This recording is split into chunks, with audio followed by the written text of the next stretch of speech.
Well, here we are. Welcome, everybody.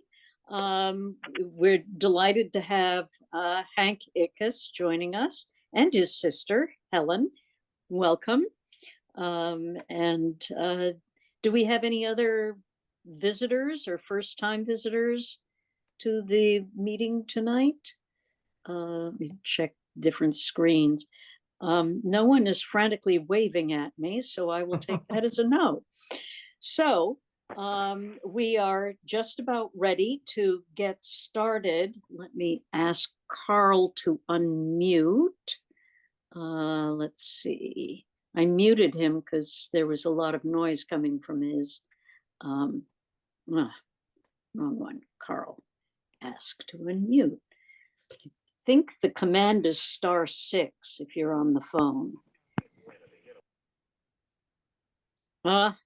Yeah, there you are. You are live. And is this strictly audio, Karl, or do you need? No, Wendy, share the screen with me because I will, I have the PowerPoint. Oh, okay, great. Frank went to PowerPoint, yeah. I will make Frank the co-host. All right, you're good to go. Take it away, Karl. Great, thank you.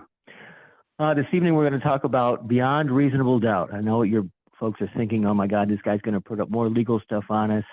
And not true, but radio series, radio producers had various titles for their programs.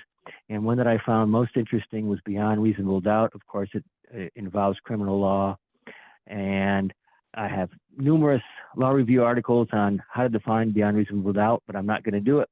I'm just going to move on to the talk. So if we can get on to the next slide. Beyond Reasonable Doubt was produced by Associated Recorded Program Service. Right. Excuse me, Karl. We're not getting any video, any audio. Frank, have you put that in place? Let me go back. Because I don't think anybody else is seeing anything either. All right. No. Hold on a second. Nobody heard anything? Audio, Can you hear but now? I was not getting any video. All I saw was a symbol of a telephone. All right, let me. But Frank is launching the back. PowerPoint, but he has to share his screen, John. Yeah, and I got to find the share audio then too. Oh, okay. I see what I missed. This, right? And then let me find the share audio while There we go. Okay. All right. Now we'll go back to the first slide, Karl. Sorry, Karl. Slide. Okay. I didn't want you to talk I need for to 15 minutes without, the That's full. okay. We want the rehearsal. full effect. No, you don't. Okay. All right. So let's go back to the beginning. Beyond Reasonable Doubt. Can everybody hear me? Yes. Yes. Okay. Great. Thank you. Okay. So you're probably thinking now that here's this guy that talks about legal things with radio, and he's going to present another thing on lawyers and Beyond Reasonable Doubt. Beyond Reasonable Doubt, is from criminal law, and I have tons of law review articles defining this, but I'm not going to. I'm just going to move on to the next slide and continue with the program there. And during the summer of 1939, there were full-page ads in the trade periodicals presenting this new program called Beyond Reasonable Doubt, which was produced by the Associated Recorded Program Service. This is what is a subsidiary of Associated Music Publishers out of New York. This was a 15-minute transcribed syndicated serial that this program service was being offered. And it's interesting that AMP, and I'll be using AMP as short for Associated Music Publishers, they were founded in 1927 strictly to sell sheet music from various European and then American composers. Then in 1935, they created this radio program service. For what reason, I don't know, maybe to compete with some of the other syndicated firms. They offered music from such orchestras as Russ Moreau, Ray Sinatra, Fats Waller, Al Goodman, and many others. And in 1939, they were also offering 2 dramatic programs, Some American Homes with Matta Bailey and Beyond Reasonable Doubt. Why this firm turned to dramatic series to compete with World Broadcasting and ZIB and the NBC Radio Recording Division is unknown. In the next several slides, I'll be covering some of the key players. And the first person you're going to hear in the recording is the announcer, David Ross. He was one of the most prominent announcers in radio. He started in the medium in 1926 at local stations in New York City, and then moved to CBS in 1929, where he announced for such programs as Fred Waring, the Columbia Workshop, but he was best known as the poet announcer. He had fantastic diction.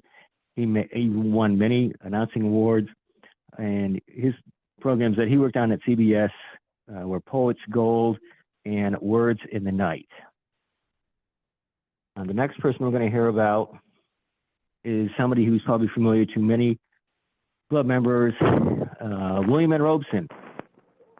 He's the producer-director, and we know him from the Columbia Workshop and also the award-winning shows The Man Behind the Gun and Open Letter to the American People, which was from the 1943 Detroit race riots. We also know Robeson from Escape and Suspense, but his earlier programs, which we don't know a whole lot about, although I wrote about them in Radio Recall, include Conquerors of the Sky, a really interesting aviation program, Calling All Cars, and several others.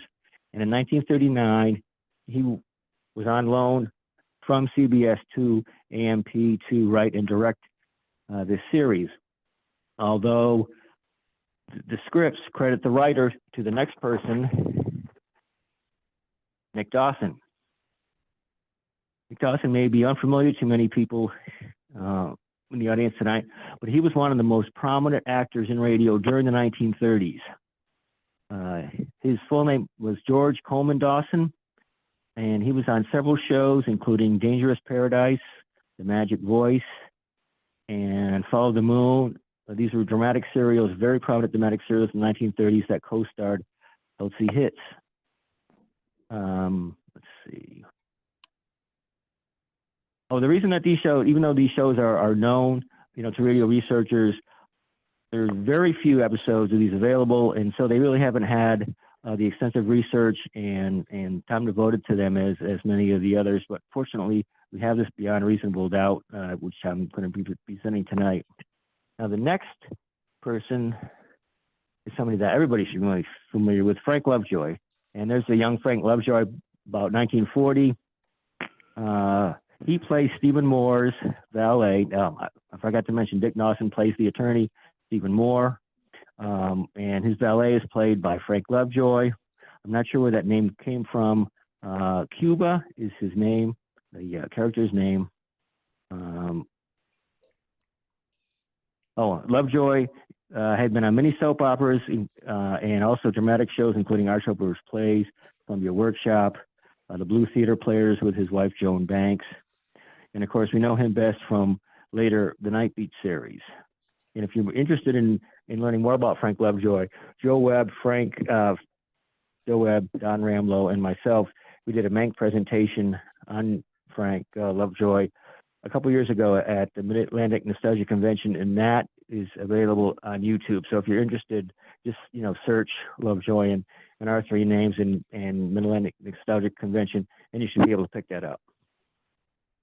Now, getting to the actresses, our next player is Arlene Francis, who everybody should know.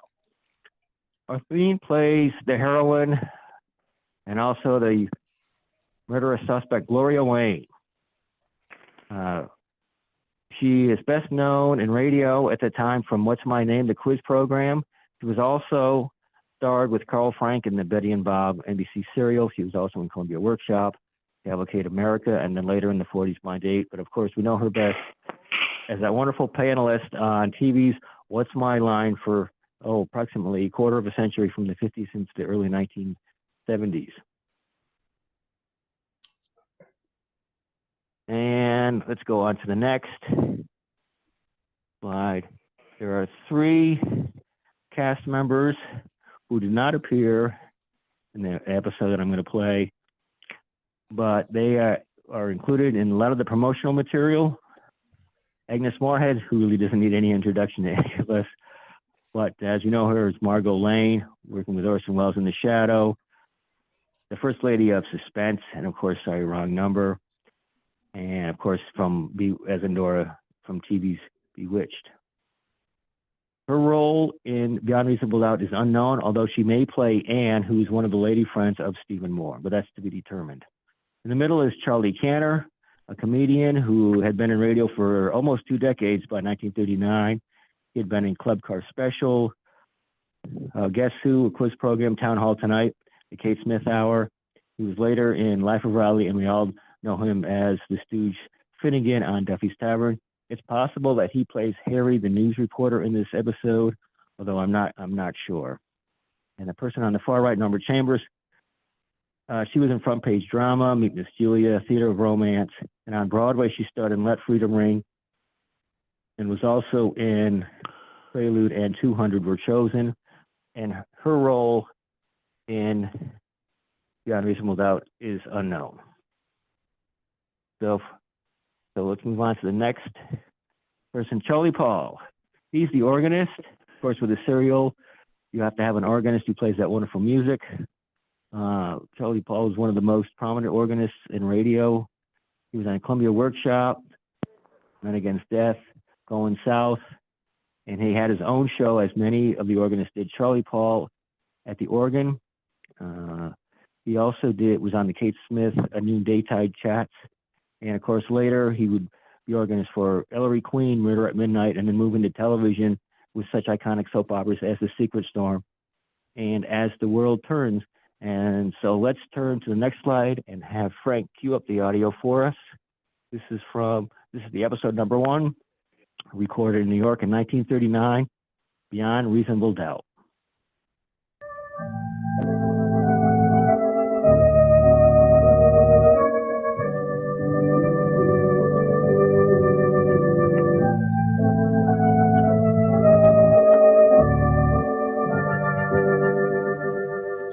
Presenting Beyond Reasonable Doubt, starring Nick Dawson, written and directed by William N. Robeson, based upon the actual circumstances of several of the most dramatic criminal cases of the past decade. Beyond Reasonable Doubt brings you the exciting story of Stephen Moore, New York's most spectacular criminal attorney, who never defends a client unless he is convinced that he can get him off. But suppose we meet Stephen Moore, meet him in the courtroom as he concludes his summation to the jury. And so, I do not ask you for leniency. I do not ask you for mercy. I only ask that you do unto this unfortunate victim of life as you would be done by. We have shown beyond reasonable doubt, beyond a shadow of a doubt, that he is innocent. Yet the district attorney will demand in the name of the state that you sign his death warrant. If you do so, you will do much more than condemn a man to death. You will be condemning him never to know the perfume of another flower, never to look into the bright face of a little child, never to hear another note of music, never to touch the hand of a loved one, never again to see a sunset. Ladies and gentlemen of the jury, the defense rests.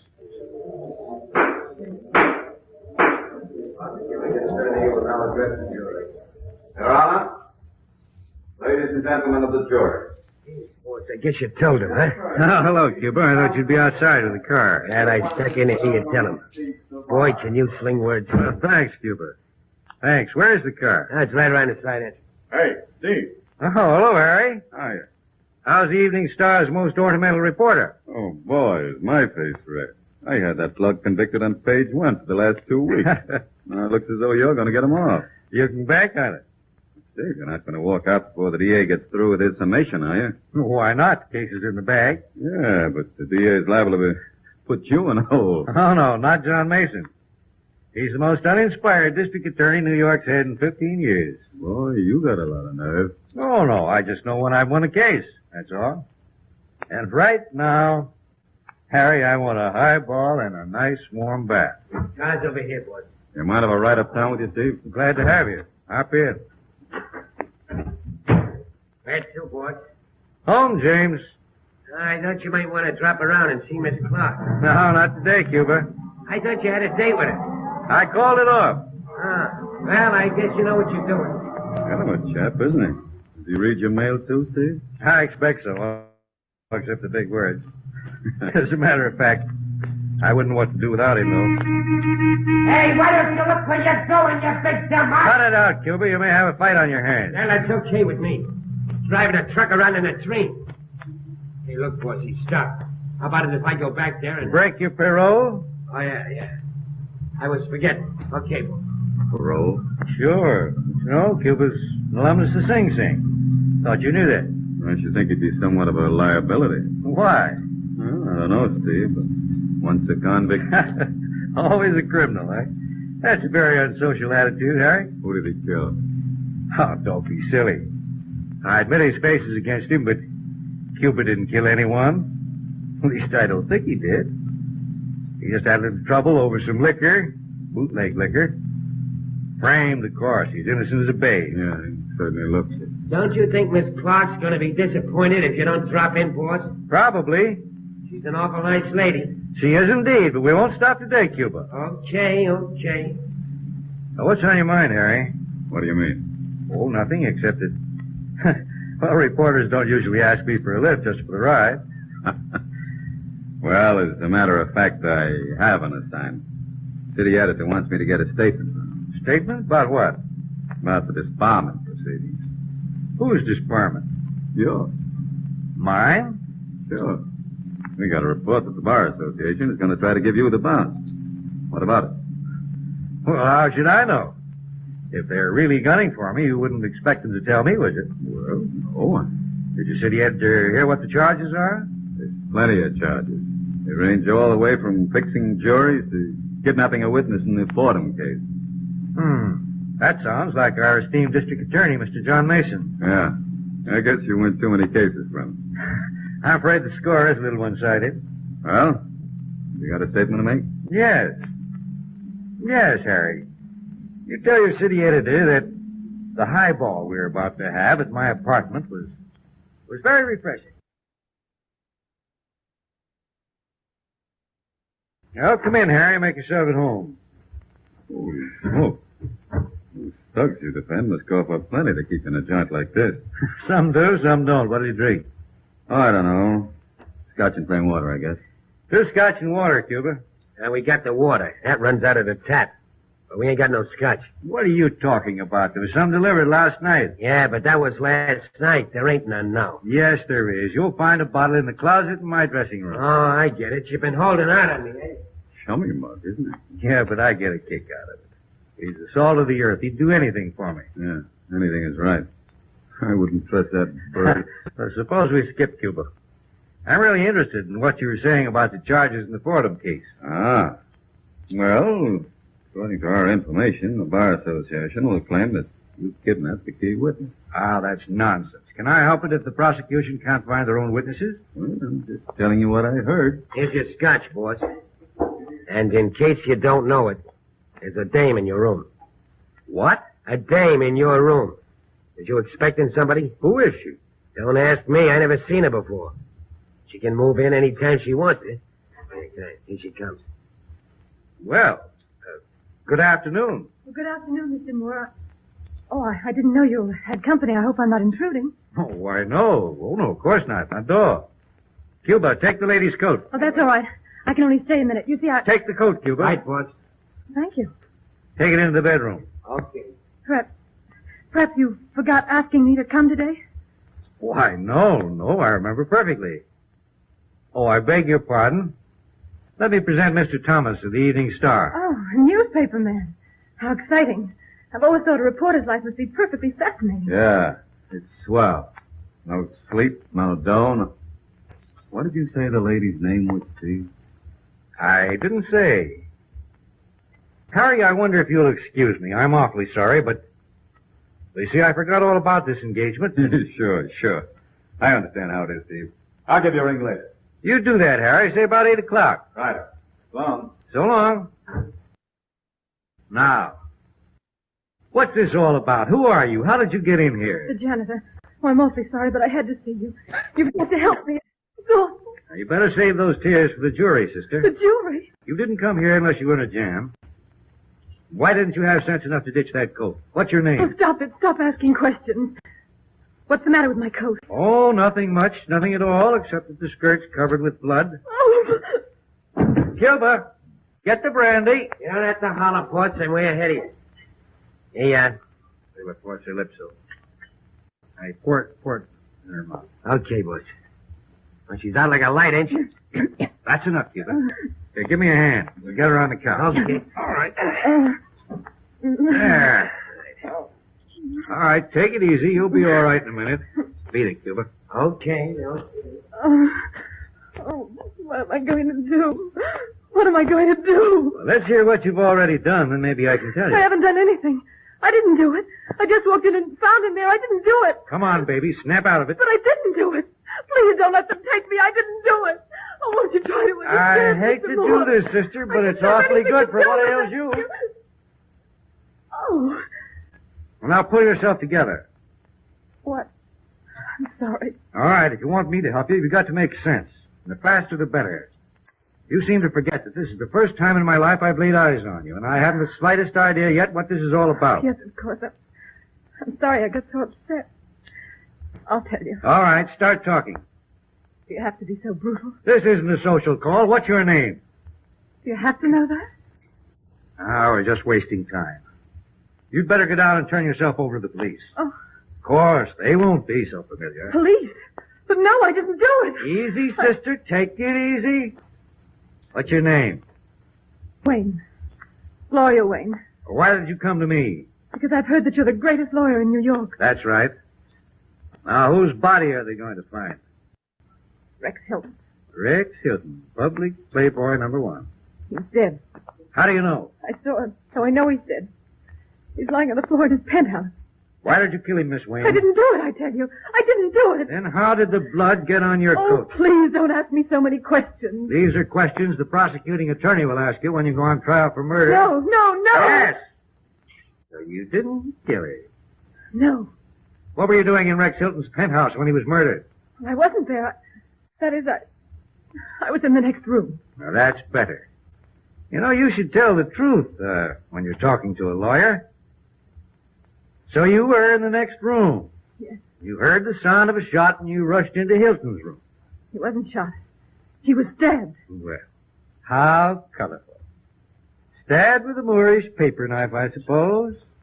You rushed into the room and the murderer disappeared. You knelt across the body of Rex Hilton, only to find that he was dead. And that's how you got the blood on your coat. I suppose so. How did you know? Oh, there's so little variation to that story. Now tell me, Miss Wayne, what was Rex Hilton to you? What do you mean? You know what I mean.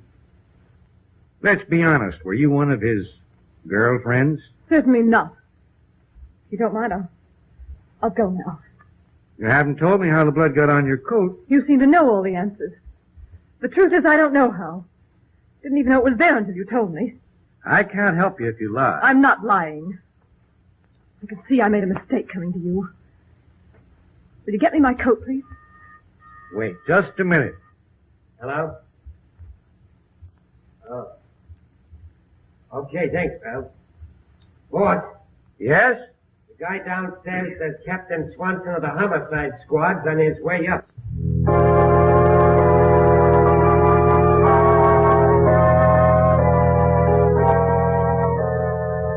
This is a fine spot. Hysterical female with blood-covered coat in my apartment. And an officer of the law on the way up in the elevator. That ought to help along with this barment proceedings. Well, Stevie, you'll have to think fast, I'm afraid. Because there's no doubt about it. That girl is as guilty as... Well, she's guilty.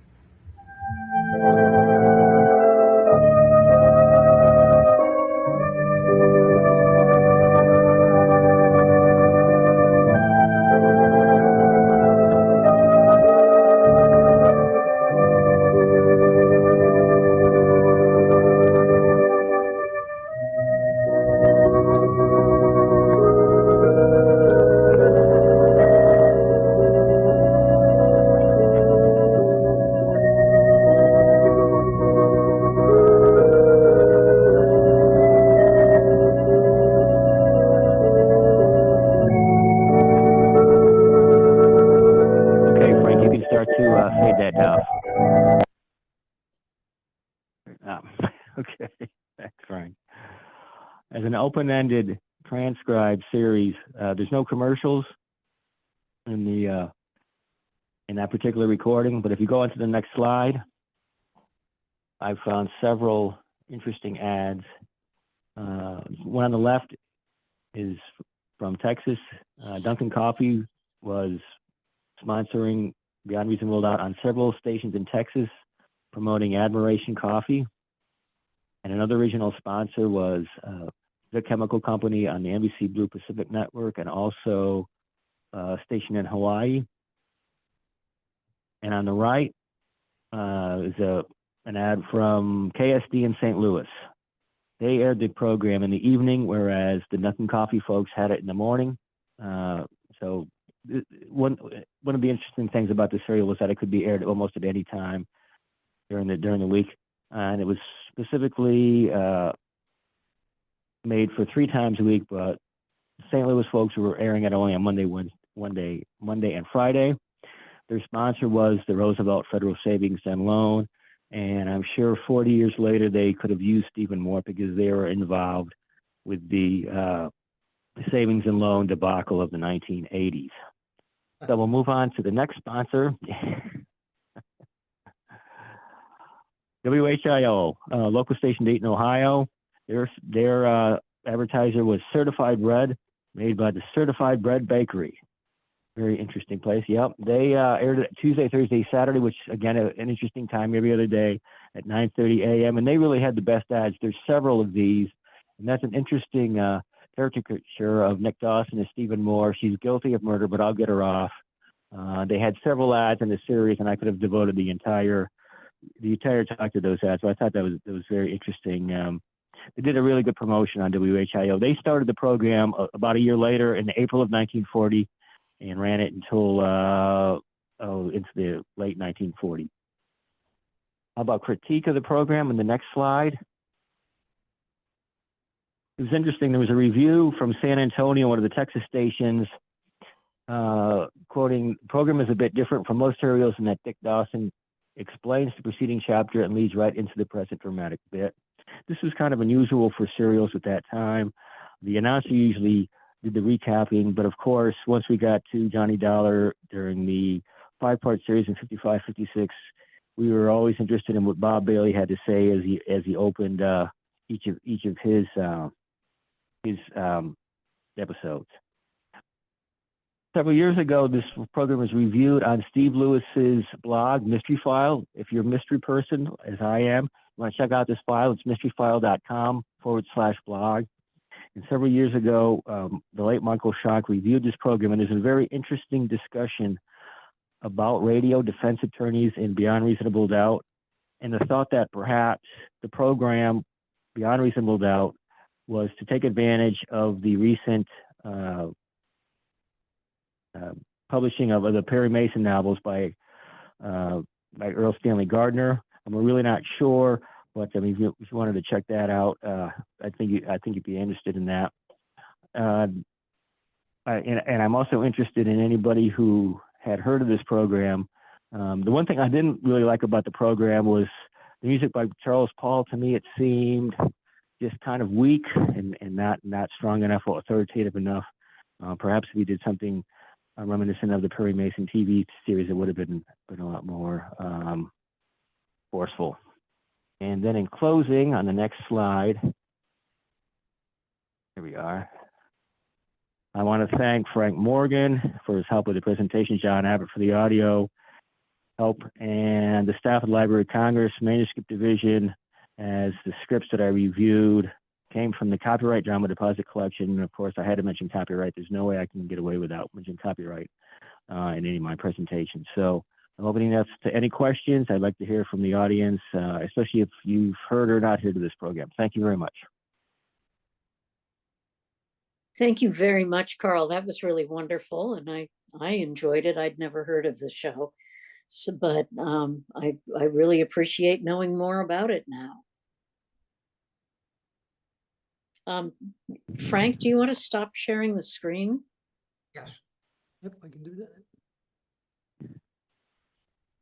There we go. Does anyone have any questions for Karl? Quiet bunch tonight. My goodness. Well, Karl, this was We're saving them off for the. I'm sorry. Karl, this was before Frank lost his accent, right? New York accent, yes, yes, and thank you very much for bringing that up, Joe. We had played this clip at the Mank presentation, and it's great to hear Frank Lovejoy in his accent before he worked with his wife Joan to become more cultured, and so he was able to get those great parts later. And I certainly like the road rage incident. Of course, road rage isn't anything new. They certainly had it back in 1939. So He sounds a lot like Sheldon. Joe. He sounds a lot like Sheldon Leonard. Sheldon Leonard. Yes, he does. Yep. John Reiser, did you have a question? You're on mute though, John. John, you're on mute. Yeah, okay. There we go. Okay, fine.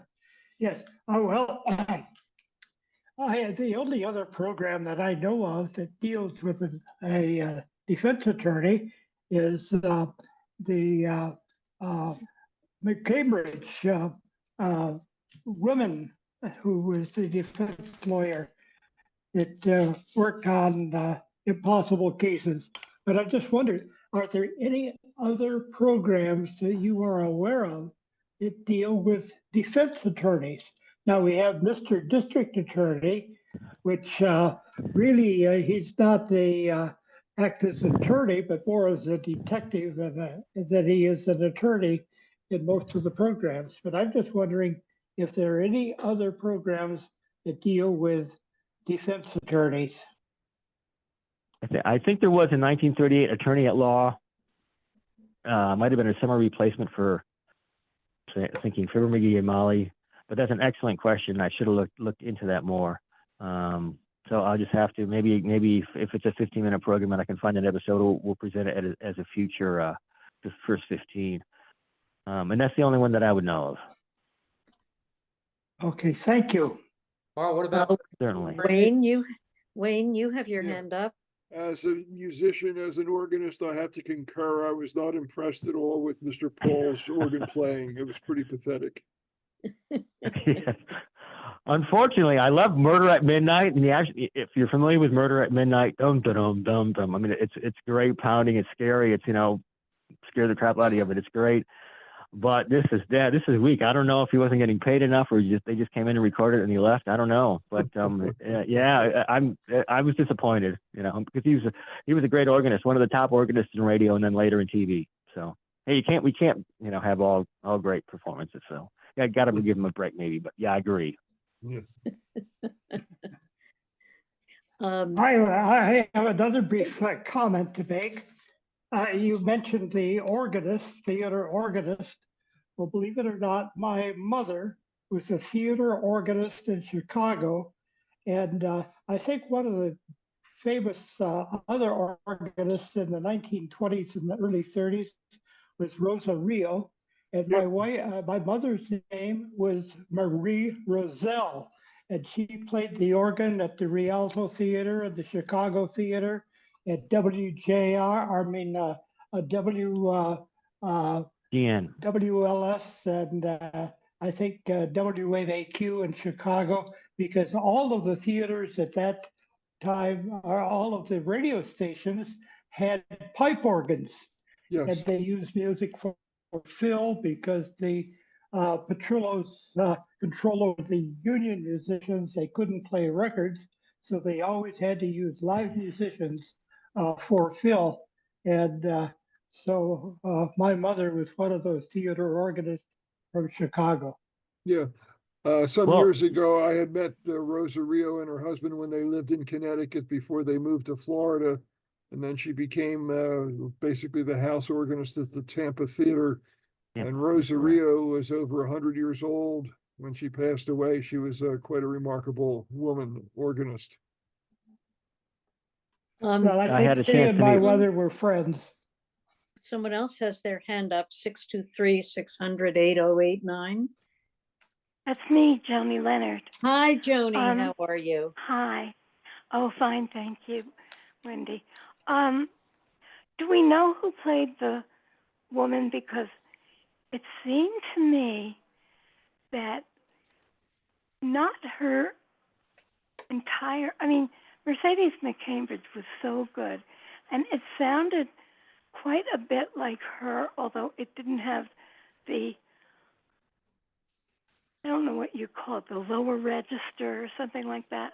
But it sounded like her. Does anybody? As far as I know, Arlene Francis from What's My Line played Gloria Wayne. Oh. As far as I know, sound yeah. like Arlene? Well, thank you very much. Yeah, And certainly. I thought that there was such a likeness to Mercedes, but maybe a lot of people tried to not imitate her, but I think you know what I'm talking about. I do. Anyway. I do. Thank Yeah. you. It's Maybe certainly not really- Mercedes McCambridge. Okay, thank you. Frank, did you have a question? Well, I had a comment. First, you have to remember Perry Mason was a defense attorney, radio program. And for those who don't know, Wayne Zimmerman is an accomplished organist. He does backup for silent movies. He's done that for years. He's also had the opportunity to play the famous organ at the Wanamakers in Center City, Philadelphia. Wayne is, quite a musician and quite an organist. Thank you, Frank. Does Thank you, anyone? Frank. Thank you, Frank. The check is in the mail.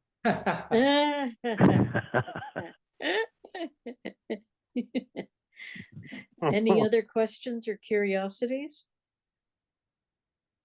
for Karl? Well, I'd say they're all talked out, Karl. Thank you so much. That was a wonderful presentation.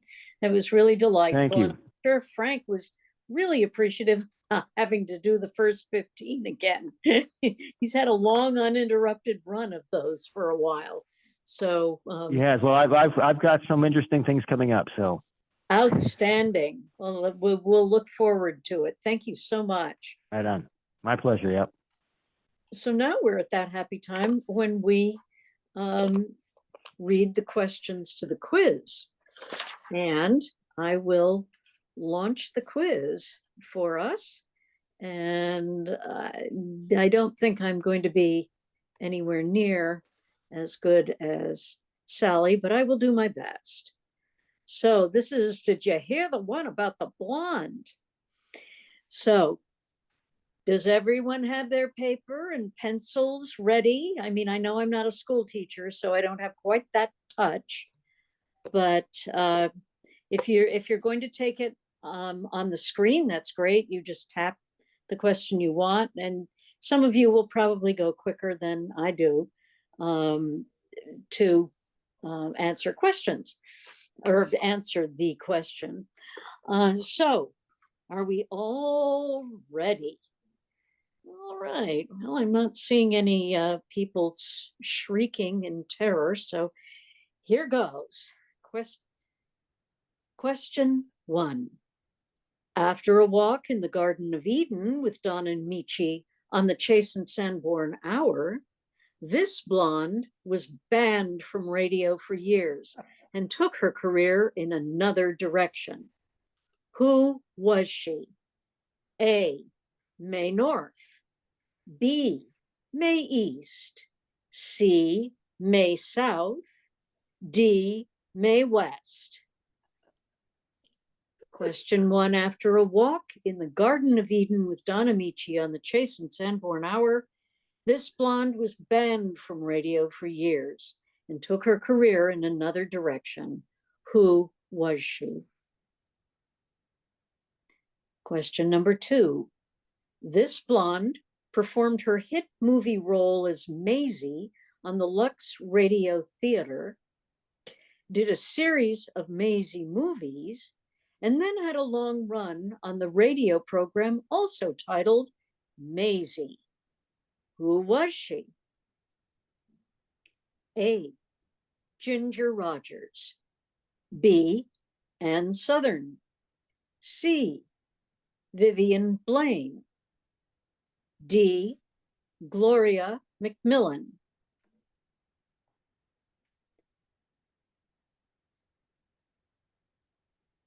Question number 3.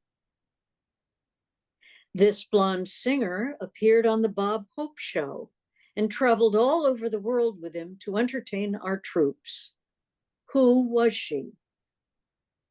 A, Marilyn Maxwell. B, Dinah Shore. C, Helen Forrest. D, Martha Tilton.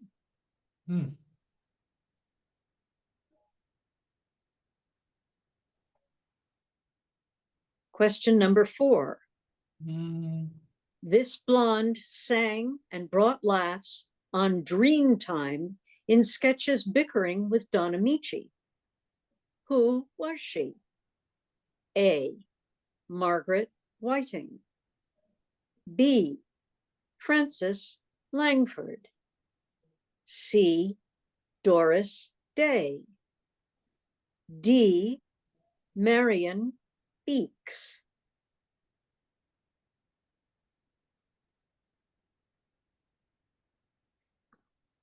Question number 5. This blonde had a movie career, but with her band leader husband had a successful radio program. Who was she? A, Lucille Ball. B, Harriet Hilliard. C, Alice Faye. D, Ava Gardner.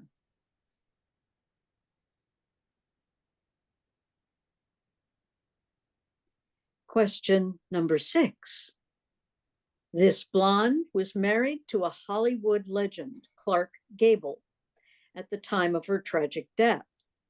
Though mostly known for her movies, she made multiple appearances on the Lux Radio Theater and other radio shows.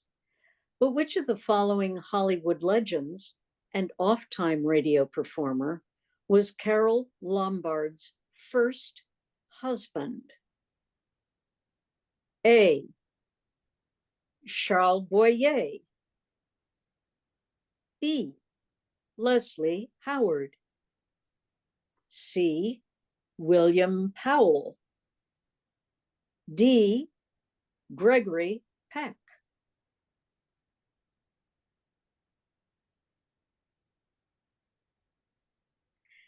Prior to her death, question number 7, prior to her death of kidney failure at age 26, this blonde made several movies, numerous radio appearances, was married and divorced 3 times by age 23, then lived with Carol Lombard's first husband for the 3 years prior to her death. Who was she? A, Carol Landis. B, Mary Ewer. C, Anne Crawford. D, Jean Harlow.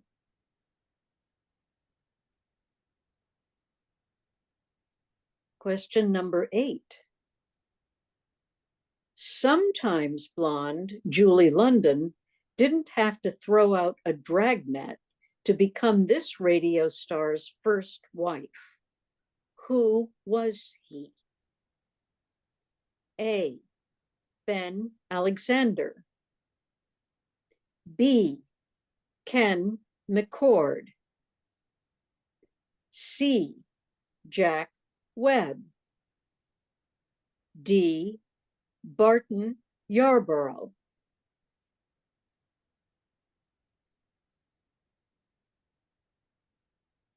Question number 9. This blonde actress is best known for her role as Jane Stacy's radio roommate. A. Kathy Lewis. B. Joan Banks. C. Marie Wilson. D. Mary Jane Shipp.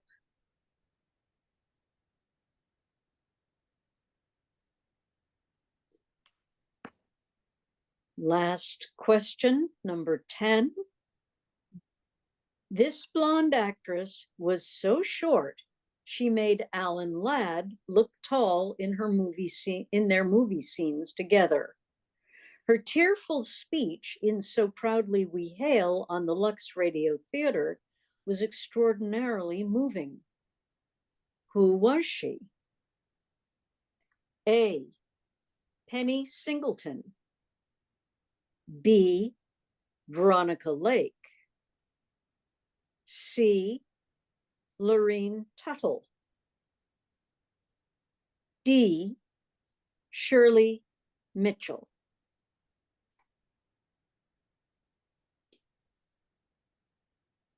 I hope if anyone wants me to repeat any of the questions, I'm happy to do that. I will leave the poll running in the background while we move ahead to the next portion of our program. And thank you, Frank, for not throwing me any very long Hawaiian names to read. That might have gotten ugly. So we've done that. And Frank, did you want to do an introduction for Dr. Joe Webb as he begins, although he's a man who requires no introduction? Yeah, just a few words, if I may. Our guest tonight is Dr. Joe Webb, and he's back for, I don't want to count the number of times that he's appeared before us, and that was my thought. And we missed him in 2023, and when I got a hold of him and asked him to, if he'd be willing to do a presentation, he said, well, I don't have anything, but I'll come up with something. And he certainly has come up with something that will be of interest tonight, The Secret Lives of the Writers of Suspense.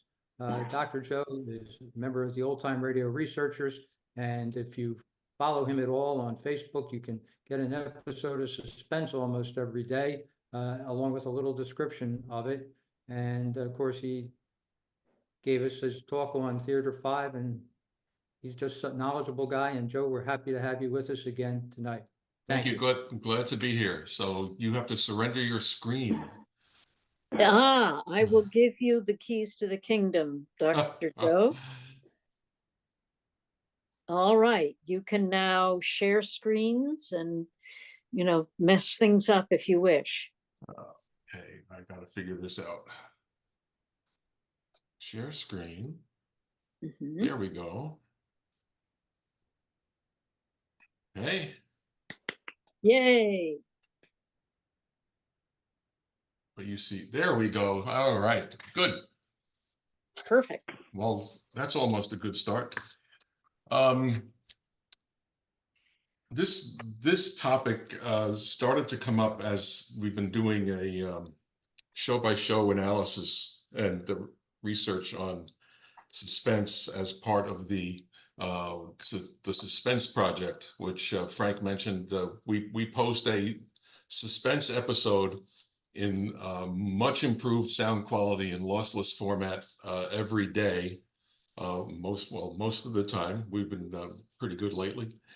And it's also a blog which has a background on the series and that particular episode. And some of the people working with me on this are, of course, Karl Schadow, Don Ramlow, Barbara Watkins, and John Barker, and Keith Scott, and some others pitch in here and there as we discover the history of the program in that particular episode. And then as we did that, we started to investigate who these writers were. And so many of the writers are not like any of the other series. It's part of a totally different strategy that Suspense had, where because of the big budget, once they got a sponsor, the first one being Roma Wines, they needed to get some very compelling stories, and didn't want to go like many other series do by hiring writers for their shows. They wanted to get as many different stories as they could, and an important part of that process was hiring someone named Robert Richards by William Spear. He had known him prior to Suspense. And Richards was the show editor. It wasn't always a full-time job, but it did become a full-time job for him. And they would screen a lot of stories. They would make sure that there was a consistency to all of the stories in terms of the quality. And also, they would solicit story ideas from budding writers, even if it wasn't in some kind of script form, but they would take a very sophisticated outline of it and turn it into a script. So when you hear on Suspense the story was adapted by, very often they did get it from that kind of source. Another aspect of this is that it's amazing how many of the writers on Suspense were young, beginning their careers. I mean, the entertainment industry was kind of newish still, but especially as radio started to move on with the World War II, building the audience and all, many people were attracted to this. So you had anybody who had an idea for a short story or had a short story published or a novel or whatever, sending the story concept into Suspense, and Robert Richards and William Spear would go through them and make their selections for what would be on the show. So this was kind of different than the Whistler did. Whistler had a few writers that were really regulars on that show. And there's also an aspect when people would send ideas into CBS, very often they would categorize the shows as this is good for Suspense, this is good for the Whistler. So you'll see very often someone who sent in something for Suspense who got their script rejected, and the script shows up on the Whistler, just because it didn't necessarily mean that it was bad. It meant that it just didn't fit the format for it. So William Spear laid out in a very long 2-page detailed letter of what the goals of the Suspense story should be. So if you wanted to write a story for Suspense, you would get this list of things from William Spear. And this is essentially, it boiled down into the key points. They really didn't want detective stories that had detection. A detective could be in it, but it wasn't because they were looking for a specific person. They had to be just as flummoxed as everybody else listening to the program and be surprised by it, which happens pretty often. They didn't want horror unless it was believable, so horror for horror's sake wasn't their game. They didn't want ghost stories. The listener had to have a sense that anything that happens on Suspense, they could be caught in.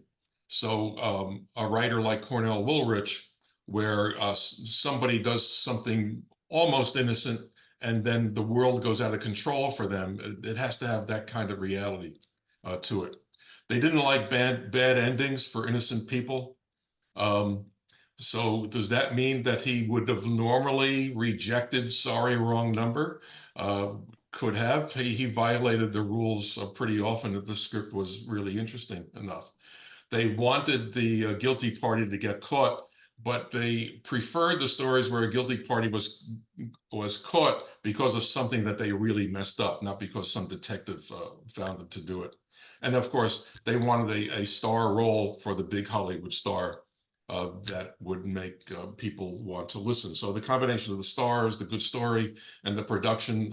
I don't mention the Suspense's music in here, but again, that is one of the things that really separated the series from so many of the other programs like it on the air. And I've described it as it's often a character in the story all by itself. Now, just to get us started, some people may be familiar with the idea of using stage names or pseudonyms in their programs. And these are some of the ones that some people might know, but I'll explain who they are. I.A. Finley and Peter Ashley, William Norman and Christopher Anthony. Some of you may have heard me speak about this particular person before, probably know those. A really funny one, only used once, Sebastian Moriarty. Catherine Lee may be a surprise. S.A. Bolt, David Williams, and the Bundy names. Most people know who that is, especially John Abbott. So I.A. Finley and Peter Ashley was the agent for George Burns and Jack Benny, but he started working for CBS as a writer. And that's when he wrote the script for This Will Kill You. And he preferred those particular names when they did it, and he chose a different one for each broadcast. I've tried to find out whether or not there was a Peter or an Ashley or somebody in the family. I can't find any connection like that because that's pretty common. And that's what happened with William N. Robeson when he got into his Red Channels troubles. He had submitted scripts. This is before he was a producer. He had submitted scripts, and they thought that if they just didn't mention his name, it would be okay with Autolite and the others. So he used William Norman, which is his first and middle name, and then other times he used Christopher Anthony, which were the names of his sons. Catherine Lee on Vamp Till Dead was really Kathy Lewis, and Sebastian Moriarty was William Spear. He was just being silly at the beginning of the hour-long series. S.A. Bolt and David Williams were used by Anthony Ellis. These were done while he was the producer of Suspense, and I have a feeling he didn't want to identify himself on the air as being the writer. He liked having a separate name there. And then Jack Bundy, Jonathan Bundy, and John Bundy was Jack Johnstone. And we occasionally refer to him here as the man who turned the lights out on Suspense, because Suspense and Johnny Dollar on September 30th, 1962, because he wrote both of those scripts for that day. Now we get into some of our interesting stories. People who were reporters had stories submitted on Suspense. One was Shirley Gordon. She was a writer for Radio and TV Life, a magazine. John Q. Copeland was working for the Los Angeles Times when he wrote a short story. We'll get into him. And at the time of the broadcast, he was in the Pasadena Independent. And Robert Minton was a writer for the New York World Telegram. Shirley wrote 2 scripts for Suspense, and she later even worked for CBS after she left radio life and had scripts for The Whistler and On Stage. And she eventually did some television work and became an author of children's books. I thought this was kind of interesting because when I read some of the articles about Suspense from Radio Life magazine, they were usually written by Shirley Gordon before she had submitted any of these scripts. John Copeland was a crime reporter for the Los Angeles Times, and Copper Tea Strainer was a short story that he had written about 12 years before, and he submitted it for consideration in the program. This is the program with Betty Grable.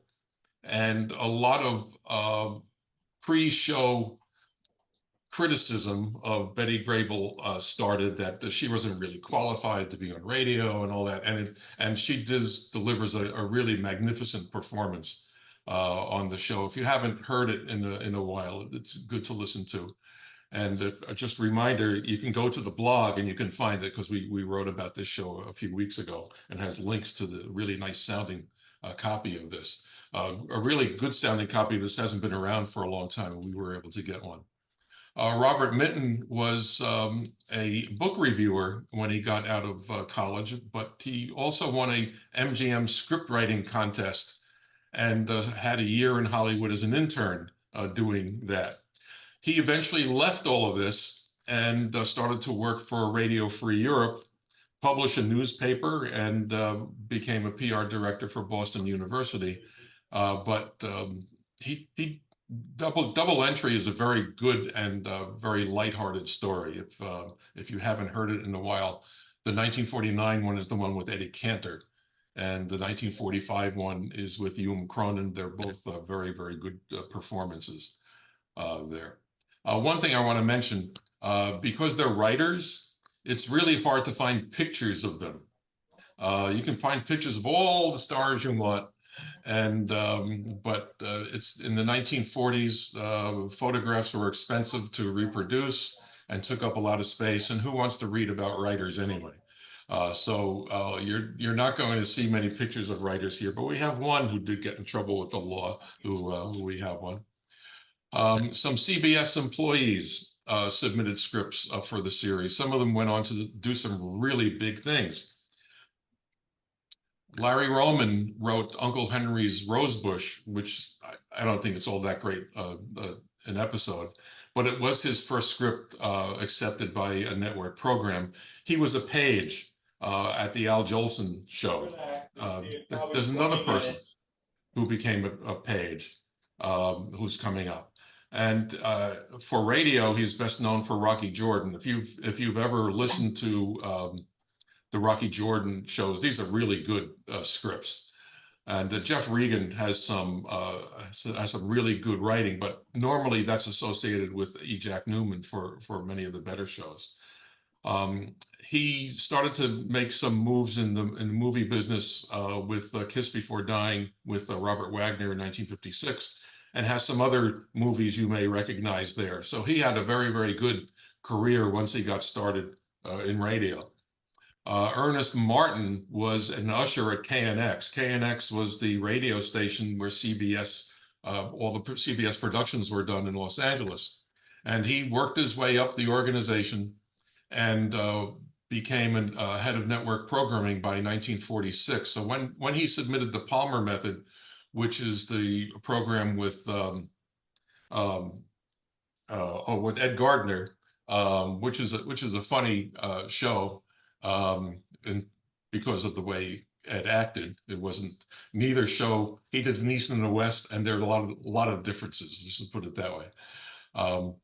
But Martin later would leave CBS and get involved in Broadway, and he was behind Guys and Dolls getting that to Broadway and some other Broadway hits. So he became a very big entertainment personality.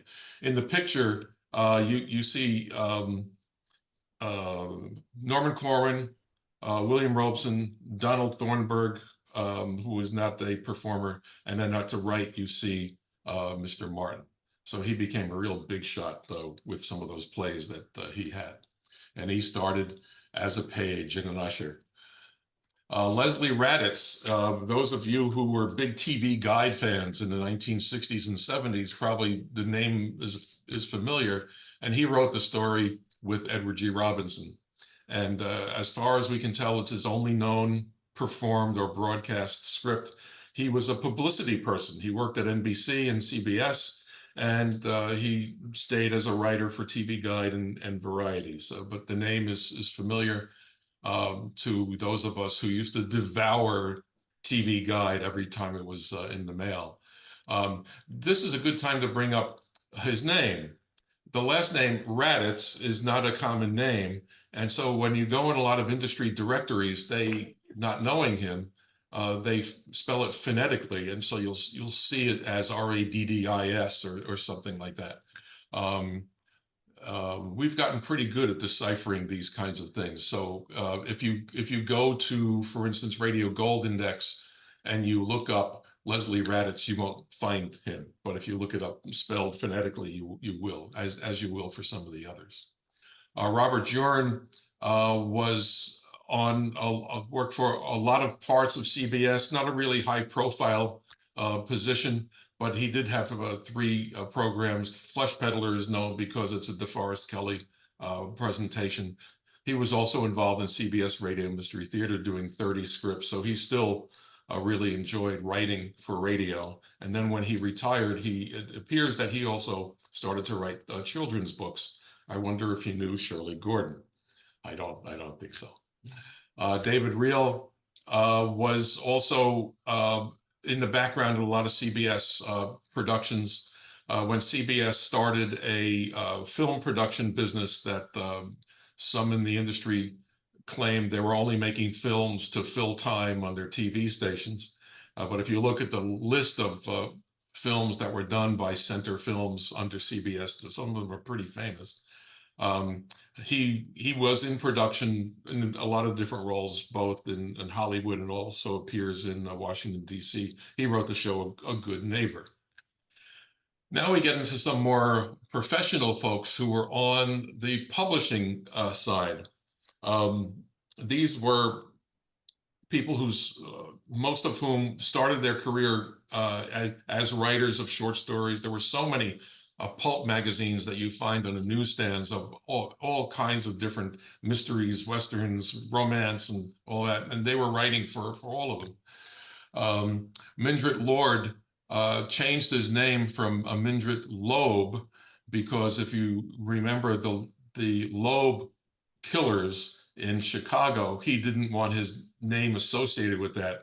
So then when he would say, Mindret Loeb, oh, are you related to? He got sick and tired of it. So he just changed his last name to Lord.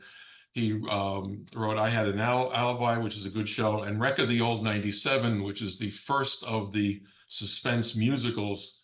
We don't think of Suspense having musicals.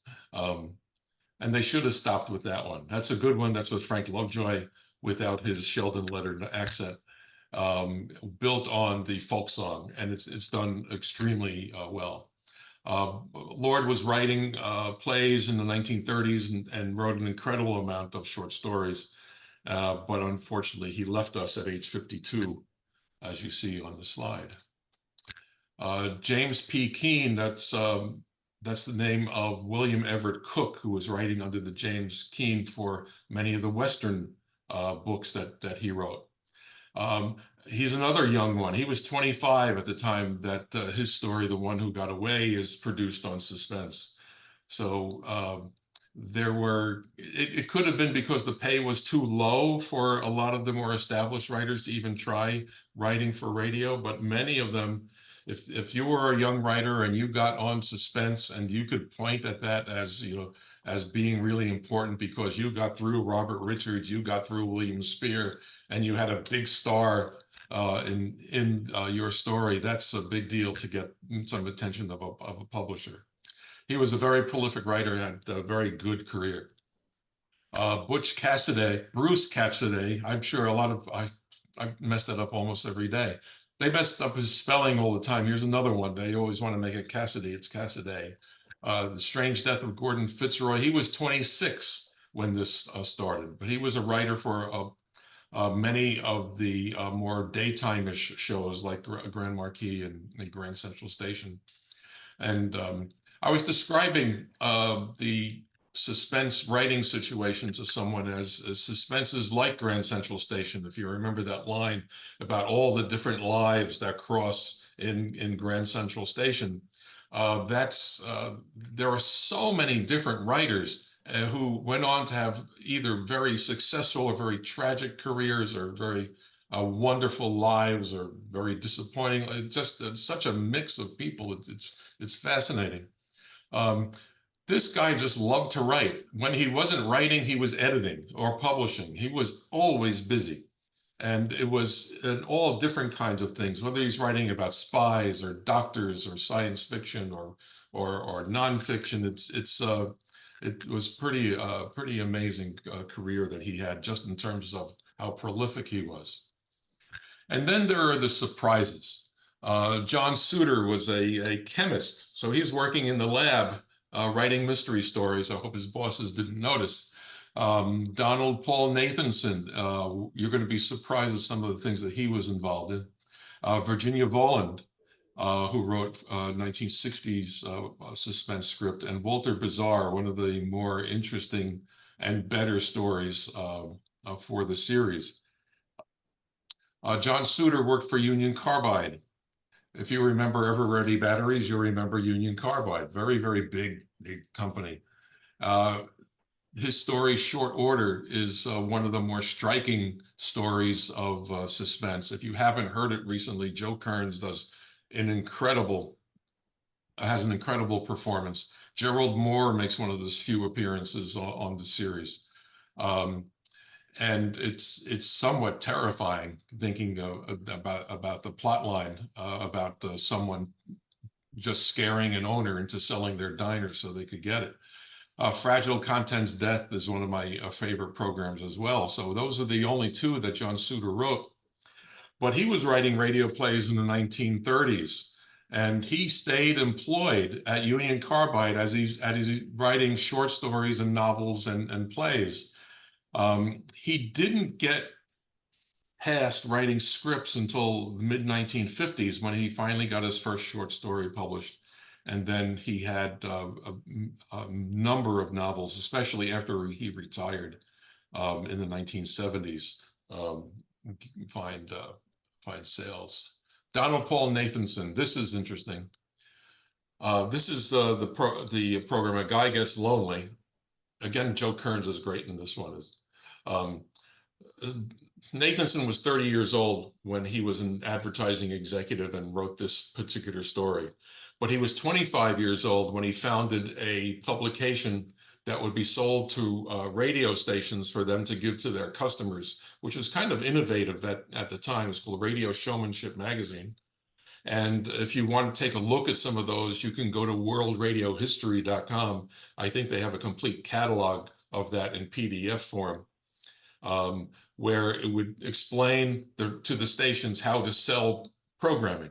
So Nathanson had a really good understanding of what built good programs and the kind of ways that you engage audiences and the like. Eventually, he just got more involved with the advertising agency and then got involved in cable television. And he became an extremely wealthy person because he owned some cable franchises in the Southwest. But while he was in the ad agency, and we will never forgive him for this, he's the one who suggested that Tony Home Permanence sponsor Casey Crime Photographer, which ruined the series for a while. And then somehow he ends up working for Tony, I think is payback later on. But while he was in the advertising business, if you remember the products Dippity Doo and Flare pens, he came up with the names of those. And then the famous slogan, promise her anything, but give her our page. So he was a very, very interesting advertising executive who knew more than just advertising. He knew marketplaces and media, unlike many people, and he wrote this one particular suspense script. Virginia Voland was a Broadway costume designer. She began to lose her sight in the late 1950s and early 1960s, so she decided that she was going to become a writer. And so because she knew touch typing, she was going to be okay and do that. And she wrote this 1962 play, Pages from a Diary, which this is the one with Jim and Henny Backus. But she was very, very big on Broadway in the 1950s. She was involved as a performer many years before that. And then on Broadway, she evolved in production design and also costume design. And then Walter Bizarre wrote On a Country Road, one of the most successful suspense plays ever done. It was done 4 different times on the series and also was on the Suspense television series. If you have ever seen it on on video.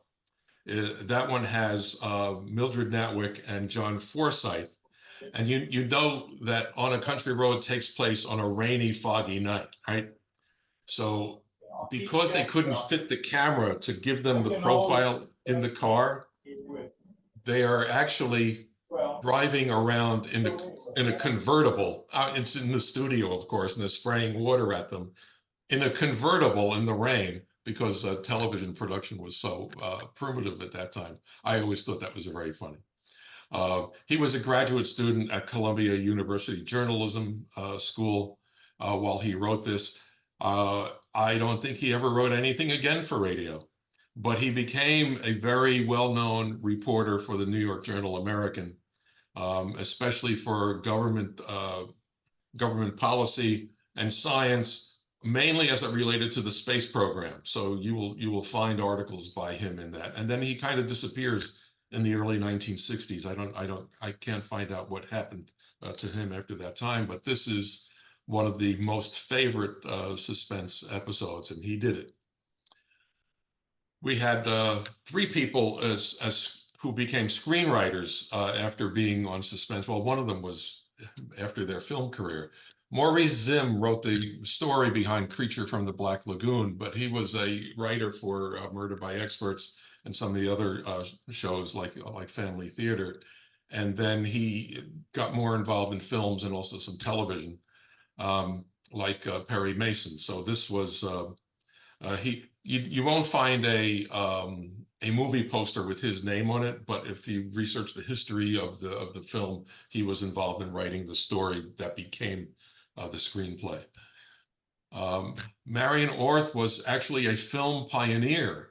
She was a writer in the silent era, and she wrote until around 1944, so she made somewhat of a transition to the talkies. We always hear about actors who couldn't make it in the talkies because of something about their voice or something about their personality. And from reading about her, it seems that she felt that you could do more in the silent movies and not have it questioned by anybody, that you could submit your script and that they would follow the plan for the shooting, but that in the sound movies, it was more complex, and every day you'd hand something in and then it would come back to be something that you never expected it to be changed to. So I think she just kind of got tired of that. Yet another case of her name is not correct in many of the hobby references, because when you say Marion North, it sounds like Mary North, and so you may see her misattributed in some places. She wrote the story A Lonely Road. This is after she left films.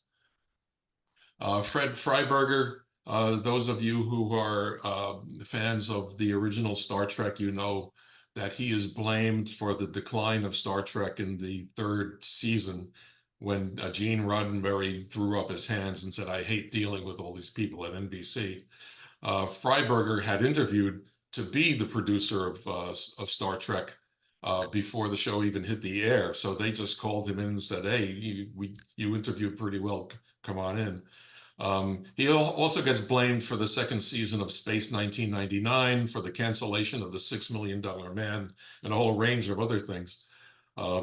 But he had some really good times on television with some of those series down at the bottom there. And he had 2 good scripts. The Long Wait with Burt Lancaster and The Slow Burn with Dick Powell are good scripts. So he was a good radio writer. But obviously the new opportunities of television and movies got to him after those performances. This is an interesting person. This person is from Scotland. His name is Don Yarrow, and he wrote 2 scripts, The Shelter and The Eavesdropper. But he was known for his crossword puzzles. He was writing crossword puzzles for the London Times literary supplement for decades, and only stopped 6 months before he passed away. So he was writing them Well, at this time, he died, what, 20 years ago? He was writing them from the 1940s, 1950s. So he was doing some writing for television in the UK and also here, but his crossword puzzles, that was the thing for him. Another writer with a misspelled name in the references, and they loved this person's work so much that when it came time to put something on his death certificate, they just put the word wordsmith. That he knew more about writing than anybody that they had encountered. So he had a very, very interesting career. By the way, The Eavesdropper was a missing suspense program, and Larry Groby's group, Project Audion, did a recreation of it a little over a year ago.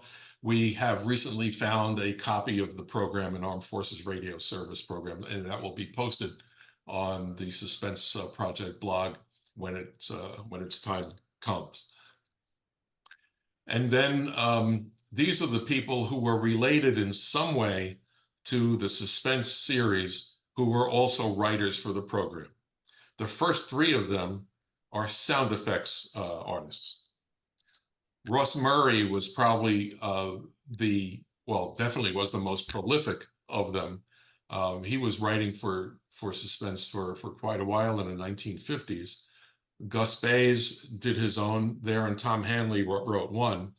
On the promotion for Ross Murray's first broadcast, Case History of a Gambler, the CBS publicity department and Elliot Lewis, never missing a chance to get their names in the paper and to get Suspense into the newspaper, said that Lewis had fired Ross Murray for the night because he was so nervous about getting his first script on the air that they were afraid he would mess up the sound effects of the show. And so they enjoyed doing that. He obviously got over it if he had any problem, because he worked on all these other shows that he had composed. Gus Bays had one script, Remember Me, which was popular. They even did it on the Suspense TV series. And Arctic Rescue is a good episode as well. And Tom Hanley, Misfire, they're all excellent. They're all very well done. And being in the studio, they've heard so many radio scripts. It's that they probably learned what not to do just as much as what to do. Pamela Wilcox. This is an interesting situation and gets into the personal lives of many of the Suspense people.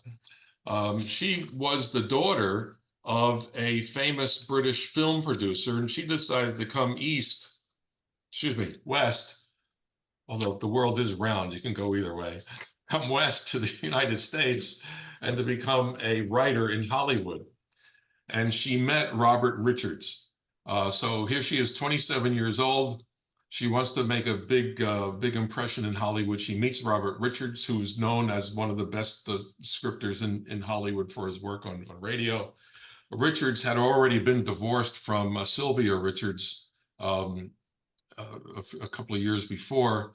And this is one of those situations where you think they should never have gotten married, because they're going together for almost a year, and then they get married in October 47, and then 6 months later they're separated, and they finally get divorced in October 48. And then she went back to Britain. Her biography talks about so many of the things that were going on at this time. A lot of the names are masked, so you can't. So somebody who doesn't know who the people are on Suspense may not know who she's talking about, but you can start to piece together a lot of the things that were going on at that time in Hollywood and also in radio. She had a very tragic life. Her book is available. You can find it any variety of places, but you can borrow it from the Internet Archive. That's the place where I found it was easiest to get, and it's one of those things about the old saw about may you have may you have an interesting life as more of a curse than anything, and she kind of did. But those are the stories that she was involved in, and in some cases, those were written by her and adapted by Richards, and there was also some work going around in the other direction. This is a surprise to some people. Some of you may have heard of Ellen McCrae, but you may know her better as Ellen Burstyn, because she was on Suspense quite often, and she wrote two suspense plays. Elemental, based on the Stephen Vincent Benet story, and Home is Where You Find It, which is more of an original story. That episode was going to be the final Suspense broadcast ever until it got a reprieve a few months later. But she was working on Broadway. That's where she met her husband at the time, Paul Roberts, and because he was directing that play. And then when he was assigned to take over Suspense, when it left Hollywood and came east to New York, he was able to get her to be on many of the shows as an actor. She was using the name Edna McCrae at that time.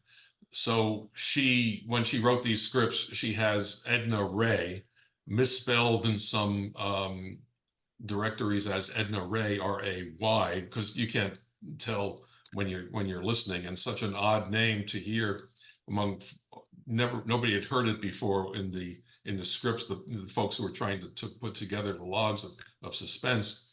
But that was her name. She was Edna Ray Galuli.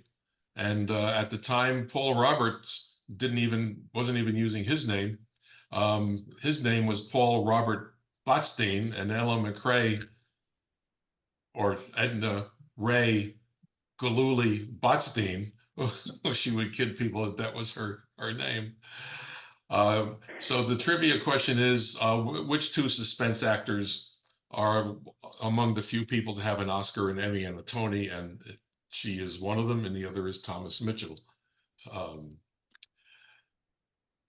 Now, some people have a dark side.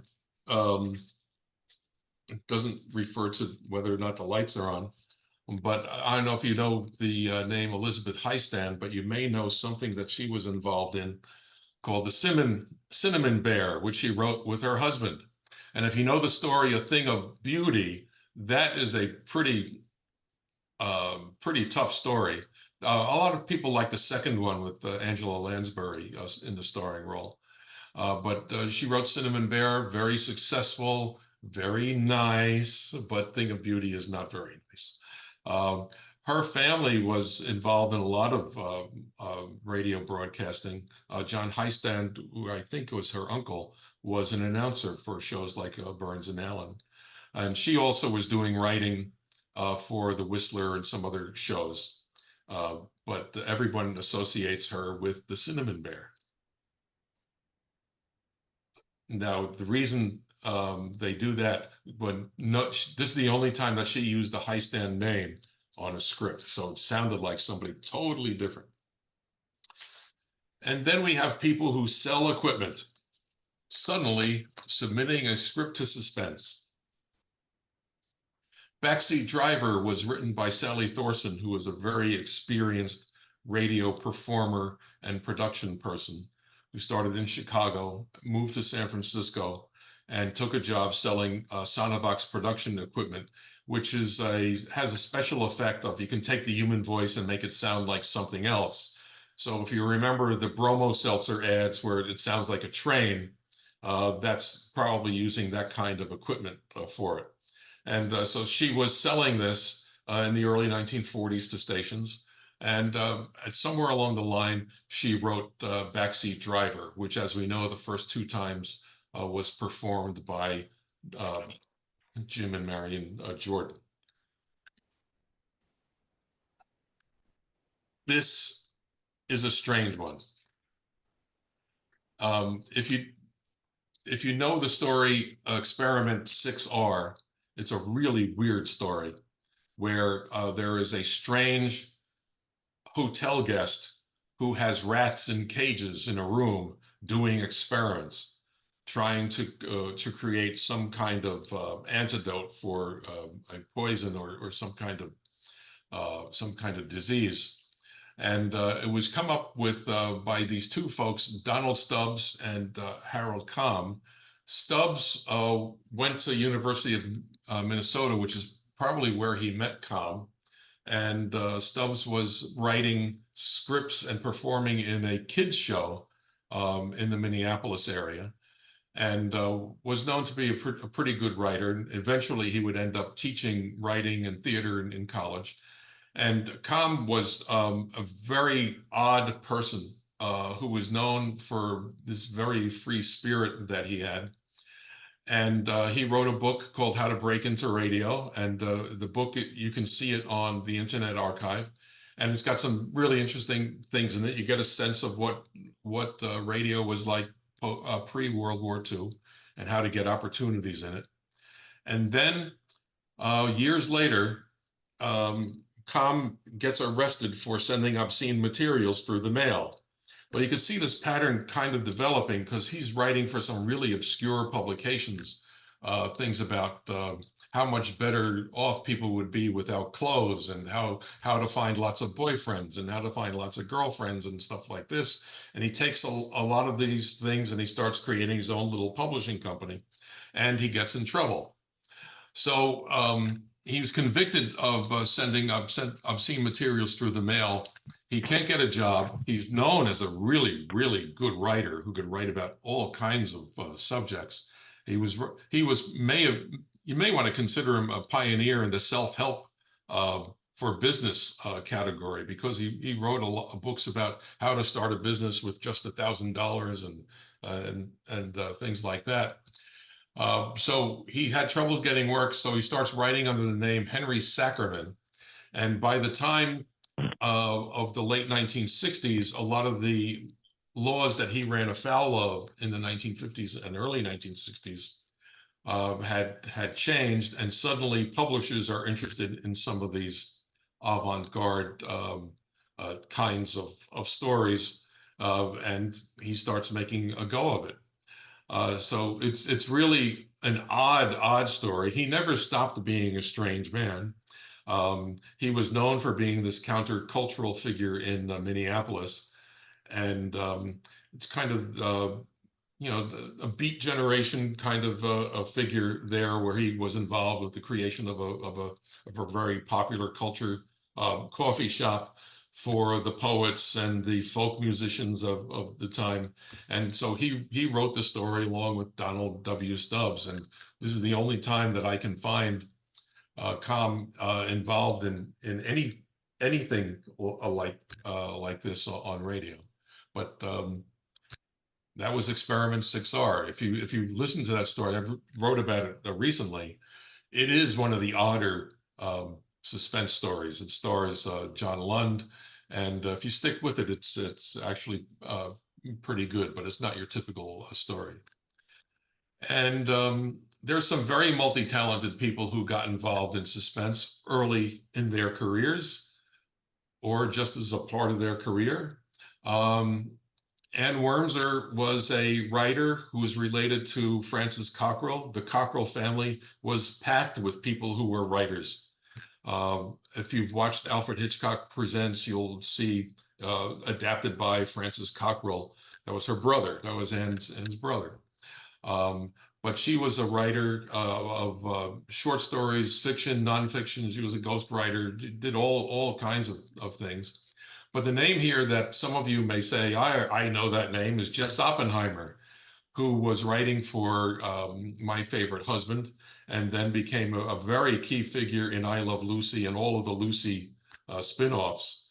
And one of the nice things that occurred as I'm doing research on this particular episode was I've been able to have some correspondence with Greg Oppenheimer, who's a big friend of the old time radio hobby, about his father and things that were going on with radio. So this was a short story that they had written some years before, and it gets adapted for Suspense.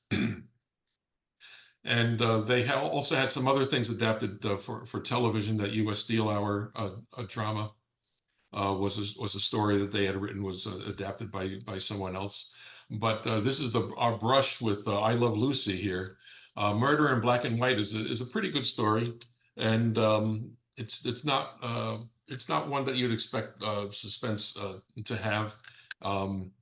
But it's a look at what a young Jess Oppenheimer was doing about 10 years before My Favorite Husband.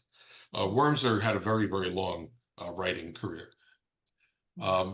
Johnny Forrest, if there are a lot of people who involved in radio who, as a business professor of mine once said, at some point you're going to make a choice in your career. Do you marry an industry or do you marry a location? And he was the kind of person who married a location. He became a very big Seattle performer, radio executive, and music writers, screenplay writer in that area with many of the Seattle stations. But he did spend some time in Los Angeles. He worked for Lux Radio Theater, but kind of more of a backroom thing where he doesn't get credited on air or anything. But one of the best stories that he wrote was Mission Completed, which starred Jimmy Stewart as a paralyzed veteran with PTSD. Wasn't called that then, and it's a really, really good story. We posted it recently on the blog, and a really, really nice copy. It's worth checking that particular one out.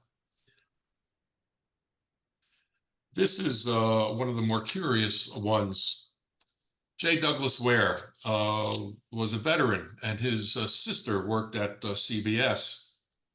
And prior to the war, they used to talk about the different scripts and stories that they might want to write together. He got called to the war and unfortunately lost his life in combat in Europe in the Air Force.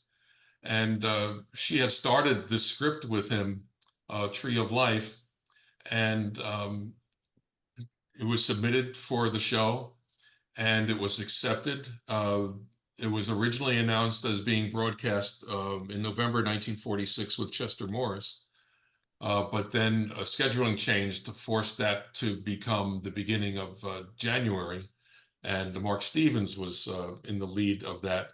And in that interim period, she decided that she was going to write her brother's name as the author of the script, which she also did for a Whistler script and a script for Skippy Hollywood Theater. This got a fair amount of coverage about her doing this. She was promoted at CBS a couple of times, but would later become a Hollywood public relations executive. She didn't do much script writing, but this is a good story. The Whistler story is very good. And it's just so many times the backstories of the Suspense episodes can be better than the actual presentation. Here's a dock worker some of you may have heard of, Sam Rolfe, who was an important figure in 1960s television. But he was a laborer, and he was also a dance instructor as he was trying to make his way into the world. He wrote the script Too Hot to Live, and one a little while later, Dead Alive. But Too Hot to Live was such a favorite script, it was done 3 times. The first 2 times by Elliot Lewis, the last one by Bill Robeson. He was also a writer for Spade and Richard Diamond, so he had contact with William Spear and Blake Edwards. And he was particularly good at writing Westerns, and got an Oscar nomination for Naked Spur, but also had some other very good Western movies. He created the TV show Have Gun Will Travel, which, as we know, is a trivia question as what radio programs were in television first. That's one of them. Tales of Tomorrow was another one before they went to radio. And Herb Meadow wrote most of the radio scripts for Have Gone Will Travel. I haven't looked to see how many of those he wrote for television. And he was a writer and producer of The Man from U.N.C.L.E. So he has a very big part in much of the 1960s nostalgia with those programs. Joseph Udock was a chemistry teacher, and he got an idea for a story called Spoils for Victor. This program really wasn't around a lot in the hobby. The 1946 version was missing for a very, very long time. And the 1959 version was in really horrible sound. It was a bad air check. So Joe Udock sends a script outline to Suspense. They like it. And Robert Richards builds a script around his storyline. And they tell him February 1946. They give him a date, and nothing happens. But it finally comes to the air in May. But he gets no publicity for this. Just Spoils for Victor is going to be on, and make sure you tune in. So when we found that an AFRS transcription was around, when you listen to it, of course, AFRS edits all of those closing credits out. So no one knew by sound who wrote the script. And when you looked at the original scripts at that time, the Thousand Oaks collection, it was unclear who wrote the script. It had Udock's name and also Robert Richards' name on it. Some collectors started to think, well, Robert Richards had Red Channels trouble, so he invented the name Joseph Udock, but there was a problem with that. Red Channels wasn't published until 2 years later, so you knew it wasn't going to be that. And William Spear liked the script so much, in the year where he was running Philip Morris Playhouse, you'd think that Udock would get some credit. We don't have a recording of that program, but even in that publicity for the show, Philip Morris didn't do the kind of publicity that Suspense did. There's no mention of Joseph Udock. Okay, so he got paid to write a script, and he got extra money for doing Philip Morris Playhouse. He went on being a chemistry teacher.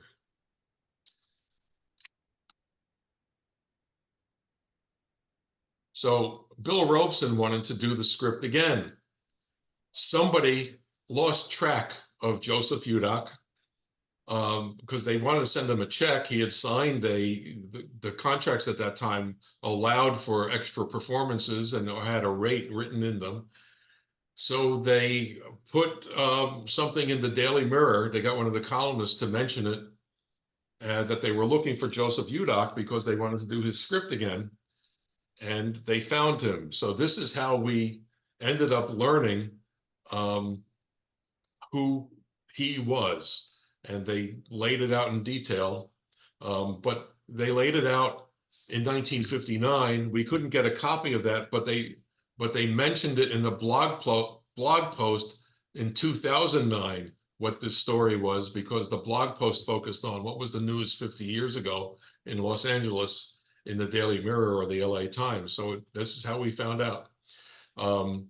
He was a chemistry teacher in Santa Monica, and they couldn't find his address. The newspaper got it, maybe because he was a subscriber, I don't know.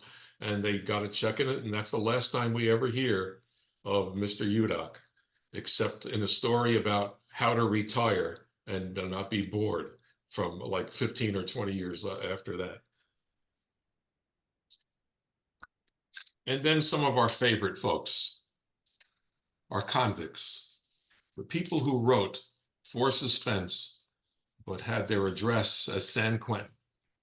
They're all got there in similar manners. Jules Maitland, Elmer Parsons, and Edgar Scott Floor. The only one who didn't go back to prison was Jules Maitland. Parsons and Floor did. The Floor one is a really funny story. Maitland wrote 4 stories. Phones Die First is about capital punishment, which is kind of interesting about delaying an execution. He would have known about that, and he wasn't there for a capital crime. But he would have known about it, even though would have heard about it. And that's interesting because later on, when he became a film writer, he would write a documentary about Carol Chessman, who was executed by the state of California. So he had an interest in this particular area. And then those other shows, Hold Up, Peanut Brittle, and Rain Tonight. Rain Tonight is a good story. He had started as a newspaper reporter, gotten involved with some financial problems. So it seems like in the 1950s, whenever you had financial problems, just write a check. Right? It's like the old joke. My account can't be overdrawn because I still have checks left. So it seems like you can go to jail for that. When he finished doing all his work for radio and television that he could, he had really nothing to do. He couldn't get any work. So he ended up becoming known as a eulogy writer. So anytime a prominent or semi-prominent or a family wanted someone to give a eulogy, he would be there for hire. He made friends with as many of the funeral directors as he could, I guess. And he had a little business in that as he got older. Elmer Parsons got in trouble when he was 23, when he was convicted of burglary and the grand theft auto. He led police on a very, very long and protracted car chase.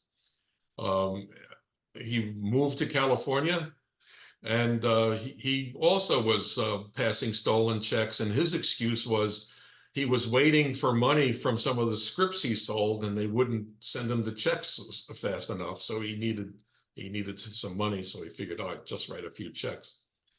So he ended up in San Quentin, becomes the prison newspaper editor. And while he's there, since some people may figure out who he was, he used the name Philip Race. And he wrote scripts for Sea Hunt, Bonanza, Flipper, others. Sea Hunt seemed to be a popular one with the San Quentin guys. They liked that show for some reason. And then it all goes south. He gets arrested for kidnapping and narcotics and finishes his life out in prison. And I thought it was interesting. This is the only picture we have of Parsons in the newspaper after his 1965 arrest, and you see he's covering his face and it's a really big picture for someone covering their face, don't you think? And you have a picture of one of his novels that he wrote as Philip Race. The funny one, if there is something funny about this, is Edgar Scott Floor, who wrote under a bunch of different names. You'll sometimes see him as Scott Floor or as E. Scott Floor. He wrote for some 1950s and 1960s TV shows, but the two Suspense episodes that he wrote for were in 1957. His family was familiar with the prison system because his father was an accountant for the state of Pennsylvania, auditing the prisons. And he got a degree in journalism. So he had a background in prisons and had a background in writing. It sounds like a great mix.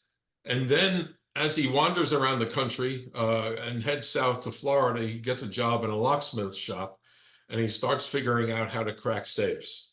And he figures, this is what I want to do. So he goes across the country as a safe cracker and eventually ends up in California, and he loves breaking into Safeway stores. It was like, if you were a Safeway store, you're crazy if you didn't get to change your combination or get a different safe. Or he was really good at whatever safe the Safeway stores had. He claimed 800, more than 800 burglaries, and he claimed to be the second best safecracker in the United States. Eventually, they caught up with him, and they sent him to San Quentin. He had an interesting life at San Quentin because he was vice president of the chess club in San Quentin and also worked on the prison newsletter. So he kept his writing chops going there.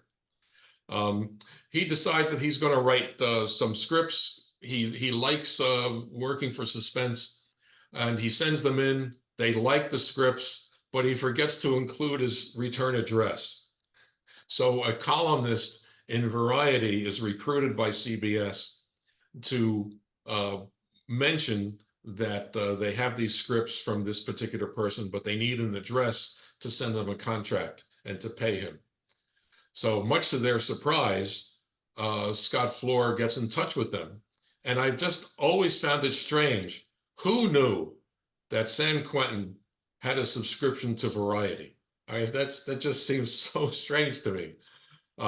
So he eventually does get out. He's starting his writing career in 1962, and he's writing is tough. There's a lot of competition out there, and not everybody pays all at once. And sometimes you won't get paid until something is performed, or close to when something is performed. They'll just drag you out as long as they could. So he starts getting involved in forgery and counterfeiting again, and he starts forging stock certificates. The other funny part of this story is, who broadcasts Suspense? CBS. What's the name of CBS? The Columbia Broadcasting System. So what stock certificates is he forging? He's forging stock certificates for CBS, or Columbia Broadcasting System stocks. He might as well pick something he was familiar with. Now, what were they doing? Because stock certificates were not electronically monitored, they were almost practically bearer bonds. If you had them, that's how you proved you owned the stock. They were taking these counterfeit certificates to a bank, and there was probably a collaborator at the bank, and then using them as collateral to get bank loans, which would never get paid. So if they had, like, let's say they had $10,000 of CBS stock, it may have been good enough to get a 50% loan on that stock. So they'd walk out with $5,000 and they'd never pay it back. And that's how they got caught. It just seems odd that they would do something like that. It seems smarter to counterfeit real money. But, you know, counterfeiting real money, they were getting wise to that at the Treasury Department. But counterfeiting stock certificates, that was really creative.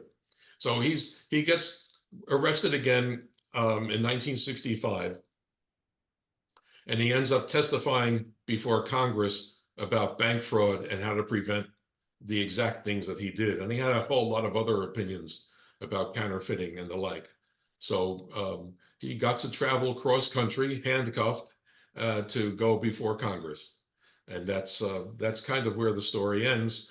But in jail, he wrote a book about betting on horses and handicapping horse races. And it was a pretty popular book. You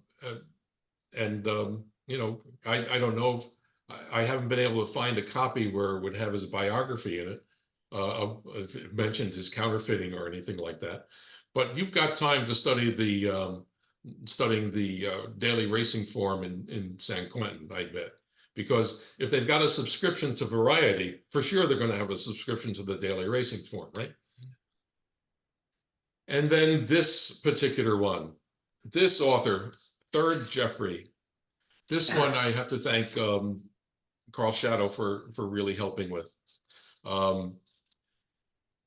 We did our best to find who this was. Couldn't find anything close to this in Ancestry.com and any of the genealogical sites, in the census sites, in newspapers, whatever. It just seems like such a really strange name.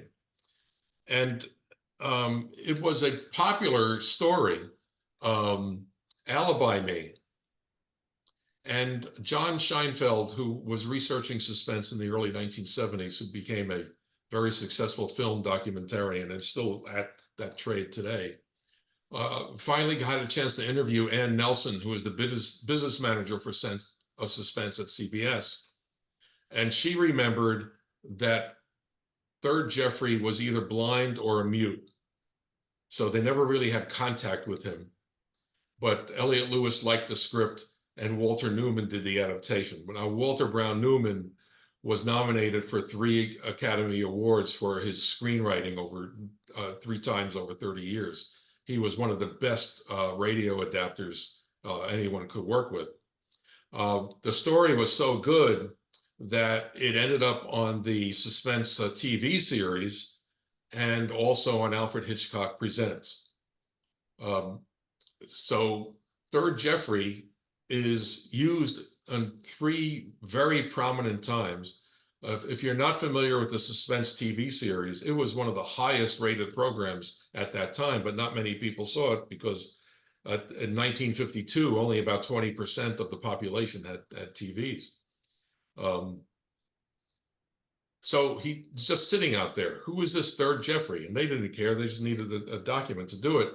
But what's curious is what Ann Nelson said. It may have been that nobody ever spoke to Third Jeffrey, that somebody else was doing his speaking for him. Now, it turns out because of Karl's research and something I gave him as a lead, I found in Google that there was something copyrighted, a play in 1948 by Third Jeffrey. That was the only other reference I could ever find for this person. And I asked Karl, okay, now we got a lead. Can you look for this? And sure enough, there's a document in the copyright records related to this other play, not the radio play. The radio play was never copyrighted. Where Third Jeffrey is a pseudonym, and 2 sisters who lived together in Brooklyn, Ruth and May Brandt, are Third Jeffrey. And they had submitted this script to Suspense for approval. Now, why they didn't do it under their own names, I don't know. They were not very successful in a lot of the other things that they did. They did get a script done on Stars Over Hollywood almost 10 years before.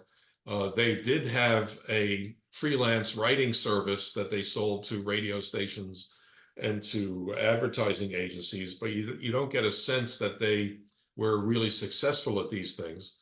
But here it is, a really, really good script, and their name's not even on it. They don't change the name until 1967. And this is something that Karl brought to my attention just this past week. So this is the first time anybody hears about this in public, that Third Jeffrey is Ruth and May Brandt, who lived in Brooklyn in an apartment with their mother and their brother, who worked in the Brooklyn Navy Yard, and their story got on Suspense. And that is the end of our strange suspense writers for the night. So I want to thank you again for having me. I want to thank Karl Schadow for that last item. But before we get to the Q&A, I just want to add a particular message for everybody who's on the call. The Suspense Project is part of a much larger thing that's going on in our hobby. We, through the old time radio researchers and the personal context of so many people who are associated with each other, we now have a collection totaling around 40,000 reel tapes. About 25,000 of them are in Florida. About 15,000 of them are in California. We have volunteers sorting through them. A lot of the reels are not worth transferring, but we're finding a lot of new recordings that were never in circulation or fell out of circulation or are upgrades. So we have the opportunity, if we act quickly before many of these reels deteriorate more than they are, of saving them and getting them into a good digital format, FLAC, which is lossless and a very good, reliable format for preservation. And we're looking for people to help transfer tapes. Right now we have 8 people transferring tapes into FLAC. And we've recruited some of those 8 because as part of the acquisitions that the OTRR has made, has been the donation of recording equipment and a lot of broadcast equipment. A lot of the broadcast equipment we're able to sell to finance all of these things. But if you have interest in working on transferring tapes, you can get a working reel-to-reel deck to help you do it for basically the shipping cost. We have 2 people who've done it so far. one of whom was just freshly retired and was looking for a hobby to stay engaged with the hobby, with our hobby, while he was retired. If you have any kind of experience using Audacity and cloud storage, there's stuff for you. You don't have to get involved in transferring tape. We are transferring perhaps 1,000 recordings a week. I mean, it's stunning what's going on. We also need people to organize them by series and to make sure they have the right file names. And we have all the resources necessary to do it, but somebody has to physically do it on their computer. And for that, you get access to all of the recordings that have been converted and a lot of the collections that come of it. And you also get to work with a lot of interesting people, which means that there are a lot more people who are interesting beyond me, that's for sure. And what we try to do as we go through these reels, if you have an interest in detective programs, we will send you just detective programs. If you're like me, if you have interest in Suspense and The Whistler and you want to just work on those series, I get the Suspense and The Whistler reels. So we try to match that up as much as possible with everyone. So if you have any interest in any aspect of this project is going to go on for at least 3 to 5 years. It's a really great contribution to the hobby. All of the programs are going to be made available to everyone, and we're looking to put everything up on the Internet Archive, so it is there at a place that will outlive all of us with all of our research. So that's my last statement on that. And I just wanted to thank you again very much and open it up to Q&A. Thank you very, very much. That was really wonderful, fascinating. And your last thing about helping out on this new endeavor is really terrific. Thank you so very much. I'm sure we have a lot. Thank you for everybody clapping who's on mute. Yeah. So. Exactly. Oh gosh, that's funny. It does look rather funny, doesn't it? Yeah, and you could do the deaf clapping too. Yeah. Do that. So that would work well. I'm sure several people have Frank seems to have his hand up first, and then Edgar has his hands up. So we'll go to Edgar after Frank, and then Jerry Williams. And we'll keep going. Dr. Joe, thank you very, very much. It was a tremendously interesting presentation. It took a while to do. My wife says she's going to be happy to see me again since I've been away. Appreciate it. I think when you went over the do's and don'ts about the innocent victim, the very first show that came to my mind was On a Country Road. And it's interesting to see how many times it was performed when that innocent woman gets a real beating in the car each time. That was, as I say, the first one that came to my mind. The other part of the Suspense series that I like are the ones where you take your Ozzie and Harriet and your Jack Benny and put them in situations that they wouldn't ordinarily be in, and particularly the one, and I can't think of the name of it right now, but it's the one where they're living with the uncle and Ozzie at the end of it takes the poison, and he didn't have to, and they were just really well written stories. But some of the ones that tonight, the Flight of the Bumblebee, and to see where that came from, and the other one with the one with Jimmy Stewart that you mentioned, Mission Completed. Those were tremendous stories, and to think that they came from people whose careers really weren't as writers. Wasn't it Fred McMurray in The Flight of the Bumblebee? Yeah. Two great stories by people who, as I say, weren't author. Yeah. Well, part of the reason that worked is that you had Robert Richards doing editing, and also you had Elliot Lewis doing Elliot Lewis is a very good editor. So they really had, in some cases, a heavy hand in making sure that the concept worked for radio. If you weren't familiar with writing for radio, they would make it fit, of course. But that's one of the things that really differentiated Suspense was that they would take the time to cultivate new writers with really good concepts and make them work and not give them any kind of short shrift. Yeah, those two also met the criterion of having something meaty for a real star, The Flight of the Bumblebee, mission completed. Yeah. Again, thank you. It was interesting that Stewart was on Mission Completed because he had some very severe problems with shell shock when he came back from the war, and he takes that part. That was very interesting. The original casting for that was supposed to be Cary Grant, but after you hear it with Jimmy Stewart, it's hard to imagine anybody else doing that role. Thank you, Joe. Yes, Jimmy Stewart had that effect. Edgar, you have your hand up. Do you have a question? Well, yes. First, I had the two hands up for applauding a wonderful presentation, and I'm excited that Karl Schadow was able to bring some new information just at the last moment. But I wanted to ask you overall, Dr. Webb, what in all your research on Suspense, what is the most rewarding thing that you have discovered or have learned, and what is the most frustrating thing for you still? When I started this, the only thing I wanted to research was the missing programs and document what those programs were about, and just limit myself to at that time those 16 programs. That's all I wanted.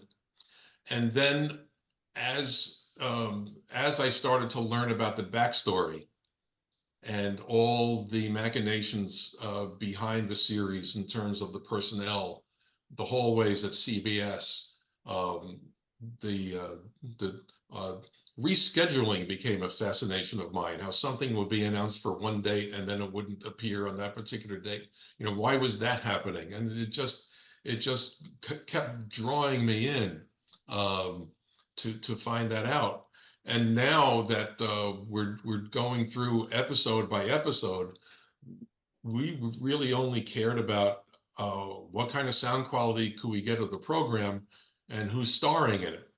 And then I started to look up some of the writers, and the writers are just fascinating all themselves. And that's why I did this presentation, because this is what has captured my interest now. So I describe it to a lot of the folks who help me out as suspense is an onion, and you peel a layer away, but the onion keeps growing and getting bigger. So it's been really great. One thing I should mention on the quality of the programs. As part of the acquisition of all those shows, we got some really exceptional recordings of Suspense episodes that are upgrades to virtually everything that's been out. Because one thing that we can do now is take out a lot of the disc noise without impairing or the program or ruining the quality of the recording.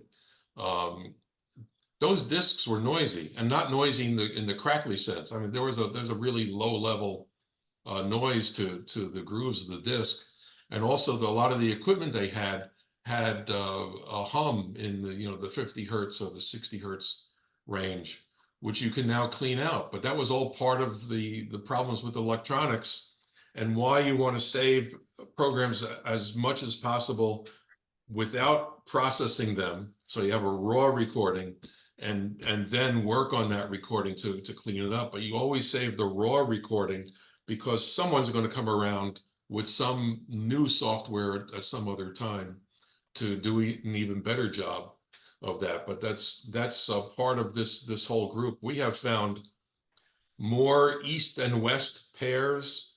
We found AFRS recordings that dropped out of circulation because the network recordings sounded better, but people didn't know why that recording had fallen out.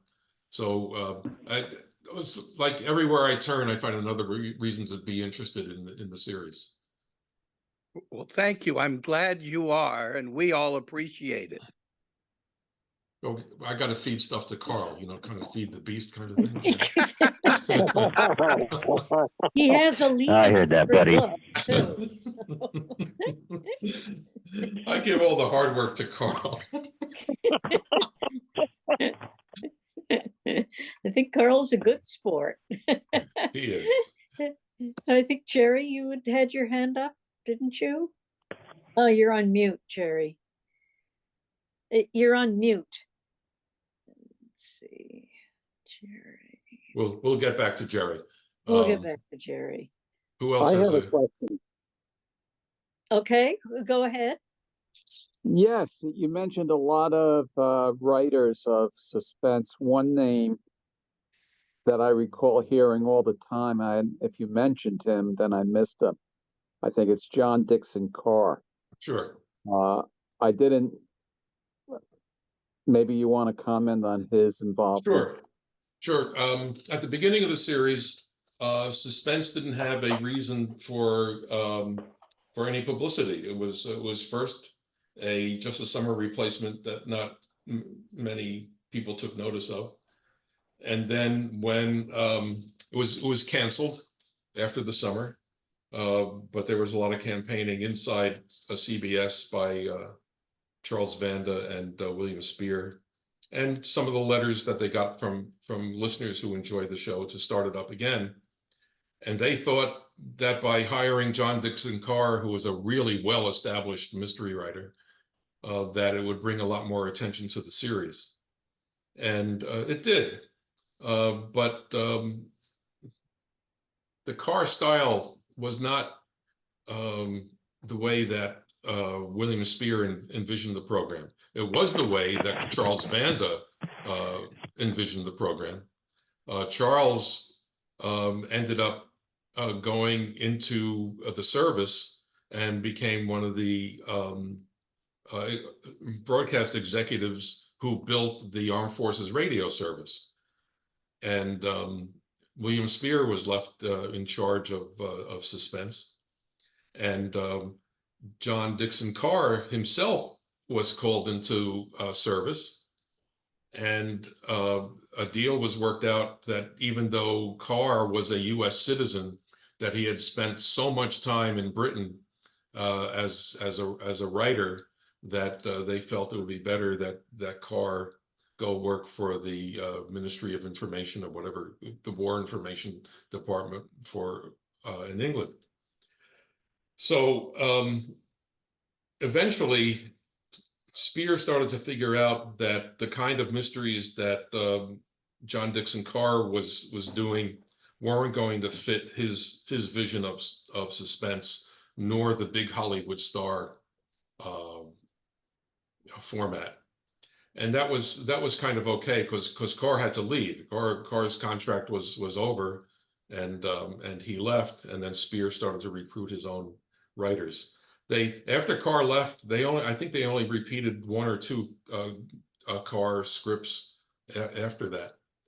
The show has a much different feel, and I don't think it would have lasted as long as it did if Spear had not made that change. Of course, the move to Hollywood was the biggest change, but Spear really sensed an opportunity to have stories told in something that Orson Welles taught him, which is stories told as a first-person narrative, very much like The Hitchhiker, very much like War of the Worlds was, and that's not what John Dixon Carr was more putting on plays, and as opposed to some of the other things that William Spear started to work on. So Carr did play an extremely important role in establishing the series as being a very serious and well-funded CBS program, even though it did not have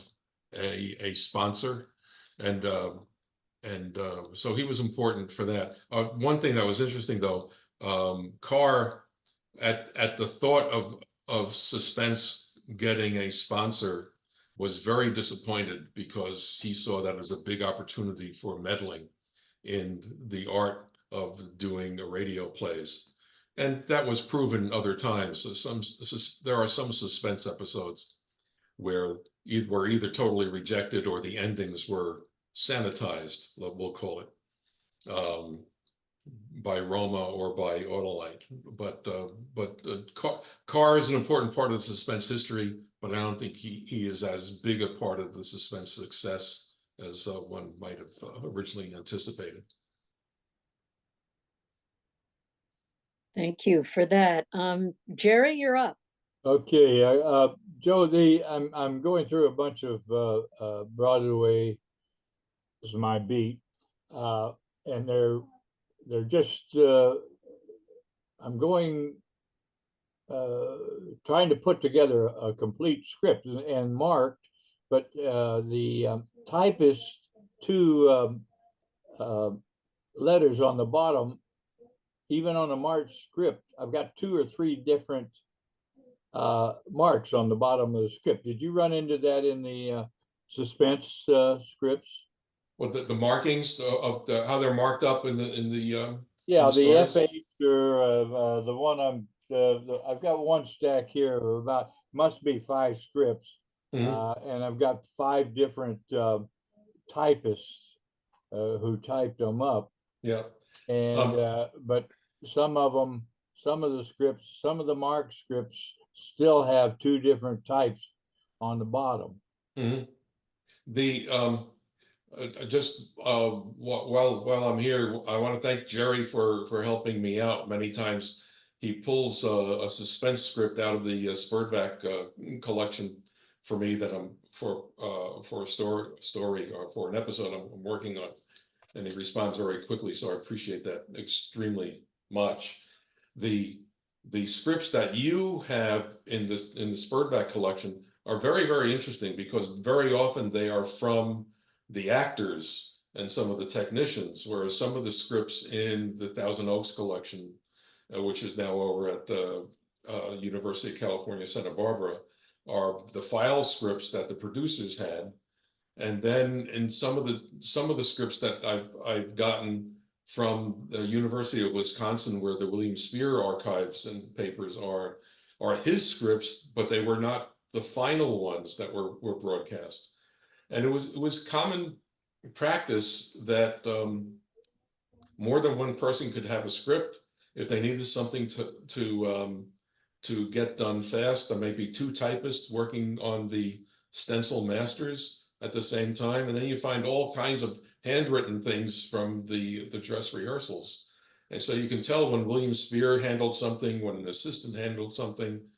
One of the important people in suspense during the Spear years was Peggy Ray, who was just starting her acting career, but she was William Spear's assistant. So you even see her initials at the bottom of them. And I can never tell, am I getting, which original script am I getting? It's like there's 5 different kinds of original scripts. One that was submitted, which doesn't have any production stuff on it. A first pass that has some production stuff on it, but a lot of it's blank. And then one that's all marked up with changes and deletions and additions and all that. So I'm not exactly certain how to help you, Jerry, other than there are so many people who had their hands in the pie. You become convinced that it's a miracle anything got on the air. And actually worked. It's really rather interesting, actually. And you can, as I scan these, you can tell whether the actors got quite a bit of space in his script, because they'll be scribbling on the back and drawing art. Got some fabulous artwork on some of these things. Ben Wright was quite the doodler. Yes, he was. Yeah. I got from there was I forget what college Agnes Moorehead went to. I think it was in Ohio, and they had the script for the 1947 Decca record release of Sorry Wrong Number, which was one of the biggest selling record releases for a spoken word album ever. and you flip on the back side of all the pages, it's got her itinerary, what agents to call, what theaters to call for her one-woman show that she's doing. Her shopping list, I think, was on one of the other pages. You don't know where you're going to find. And because Jerry is copying these scripts in color, as opposed to just grayscale or black and white, you're picking up a lot of these stray marks and a lot of the pencil writing that the actors and the production folks are doing. But when it's really interesting to see more than one copy of the same script, one that an actor had, one that the production people had, one that was submitted, and it's the differences are incredible. And when you think there was no such thing as word processing at that time, and the work and the skill that was required just to do that is really incredible. Oh, thank you, buddy. Okay. Thanks all of you guys. I'm going to have to run here. So. Okay. Good to see you again. You too. Thanks for tuning in, Jerry. Great stuff. I don't know how to get out of here, but well, I think Wendy can throw you out. I can throw you out. But I won't put a bad mark against your name. All right. So we will just, let's see. I thought I could get rid of him. Put in waiting room, remove. Got it. I got it. There we go. There we go. As long as you didn't remove yourself. The power. Yes. It's truly staggering. Of course, you have that power, and so does Frank so far. Did anyone have any other questions or curiosities or I got a quick question, if it's okay. Okay, George. I listened to the first half of Will You Walk Into My Parlor, I believe. Curious how it ends. Is the script or has the entire episode surfaced? The script does exist. If you send me an email to suspenseotr@gmail.com, I will send you a copy of the script. Thank you. Good stuff. That reminds me. Hold on a second here. There is a page that I created. Hold on. Here we go.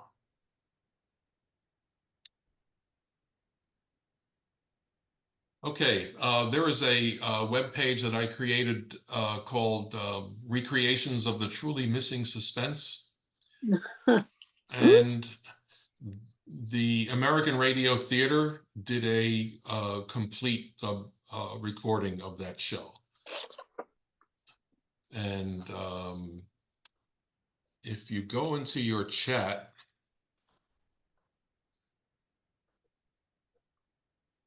You're going to put the link in? I'm going to put the link in. Great stuff. Okay, so if you go there, it has links to all of the recreations of the truly missing suspense. Now, when I say that they are truly missing, it means that the program was, or the script was not produced another time. We are down to 12 of those. And I think there's only 5 that have not been recreated. And sometime in May, I know Project Audion is going to do one of those, but I'm not sure which one they have selected. Thank you. Okay. That is just great. Anyone else? Any hands up? I don't see any. Walden, it's good to see you on the call. Thanks for joining us. All right, so you're probably all just dying to know the answers to our quiz. So I will now end the poll so that you can't add any more. 22 people participated, so we had pretty heavy participation, and I will now share the results of the poll, of the questions, and give you the correct answer, which in some cases definitely overlap. So the first question was, after a walk in the Garden of Eden with Don Amici on the Chase and Sanborn Hour, this blonde was banned from radio for years and took her career in another direction. Who was she? And for the geographically challenged, and only one person fell into the trap. One person thought it was Mae East, but in fact it was Mae West. Oh, so so good for the 95% of you who agreed that Mae West was the correct answer. Thank you for the thank you for that one, Frank. Even I got that question right. Number 2, this blonde performed her hit movie role as Maisie on the Lux Radio Theater, did a series of Maisie movies, and then had a long run on the radio program also titled Maisie. And who was she? And nobody fell into the trap of thinking it was Ginger Rogers. 19 of you thought it was Ann Southern, and then we had a couple of stragglers who thought it was Vivian Blaine or Gloria McMillan. But the correct answer indeed was B, Ann Southern. So good job. So far, the majority of people are carrying the day. Question number 3. This blonde singer appeared on the Bob Hope Show and traveled all over the world with him to entertain our troops. Who was she? 13 out of 22, 59% thought it was Marilyn Maxwell. Only a couple of you thought it was Martha Tilton. Poor Helen Forrest didn't get any votes at all. And Dinah Shore did score, a respectable 32%. However, the correct answer indeed was A, Marilyn Maxwell. So again, the majority has it right. Will Frank be able to fool the majority? Well, we will continue to look at these answers and see. Question number 4. This blonde sang and brought laughs on Dream Time in sketches bickering with Don Amici. Who was she? Nobody thought it was Marion Beeks. One person thought it was Doris Day. I appreciate that attention to Doris Day. 4 people thought it was Margaret Whiting. But again, the majority thought it was Frances Langford. And surprise, the majority's right again. I think this is a very knowledgeable bunch of people, most of whom are not getting tricked.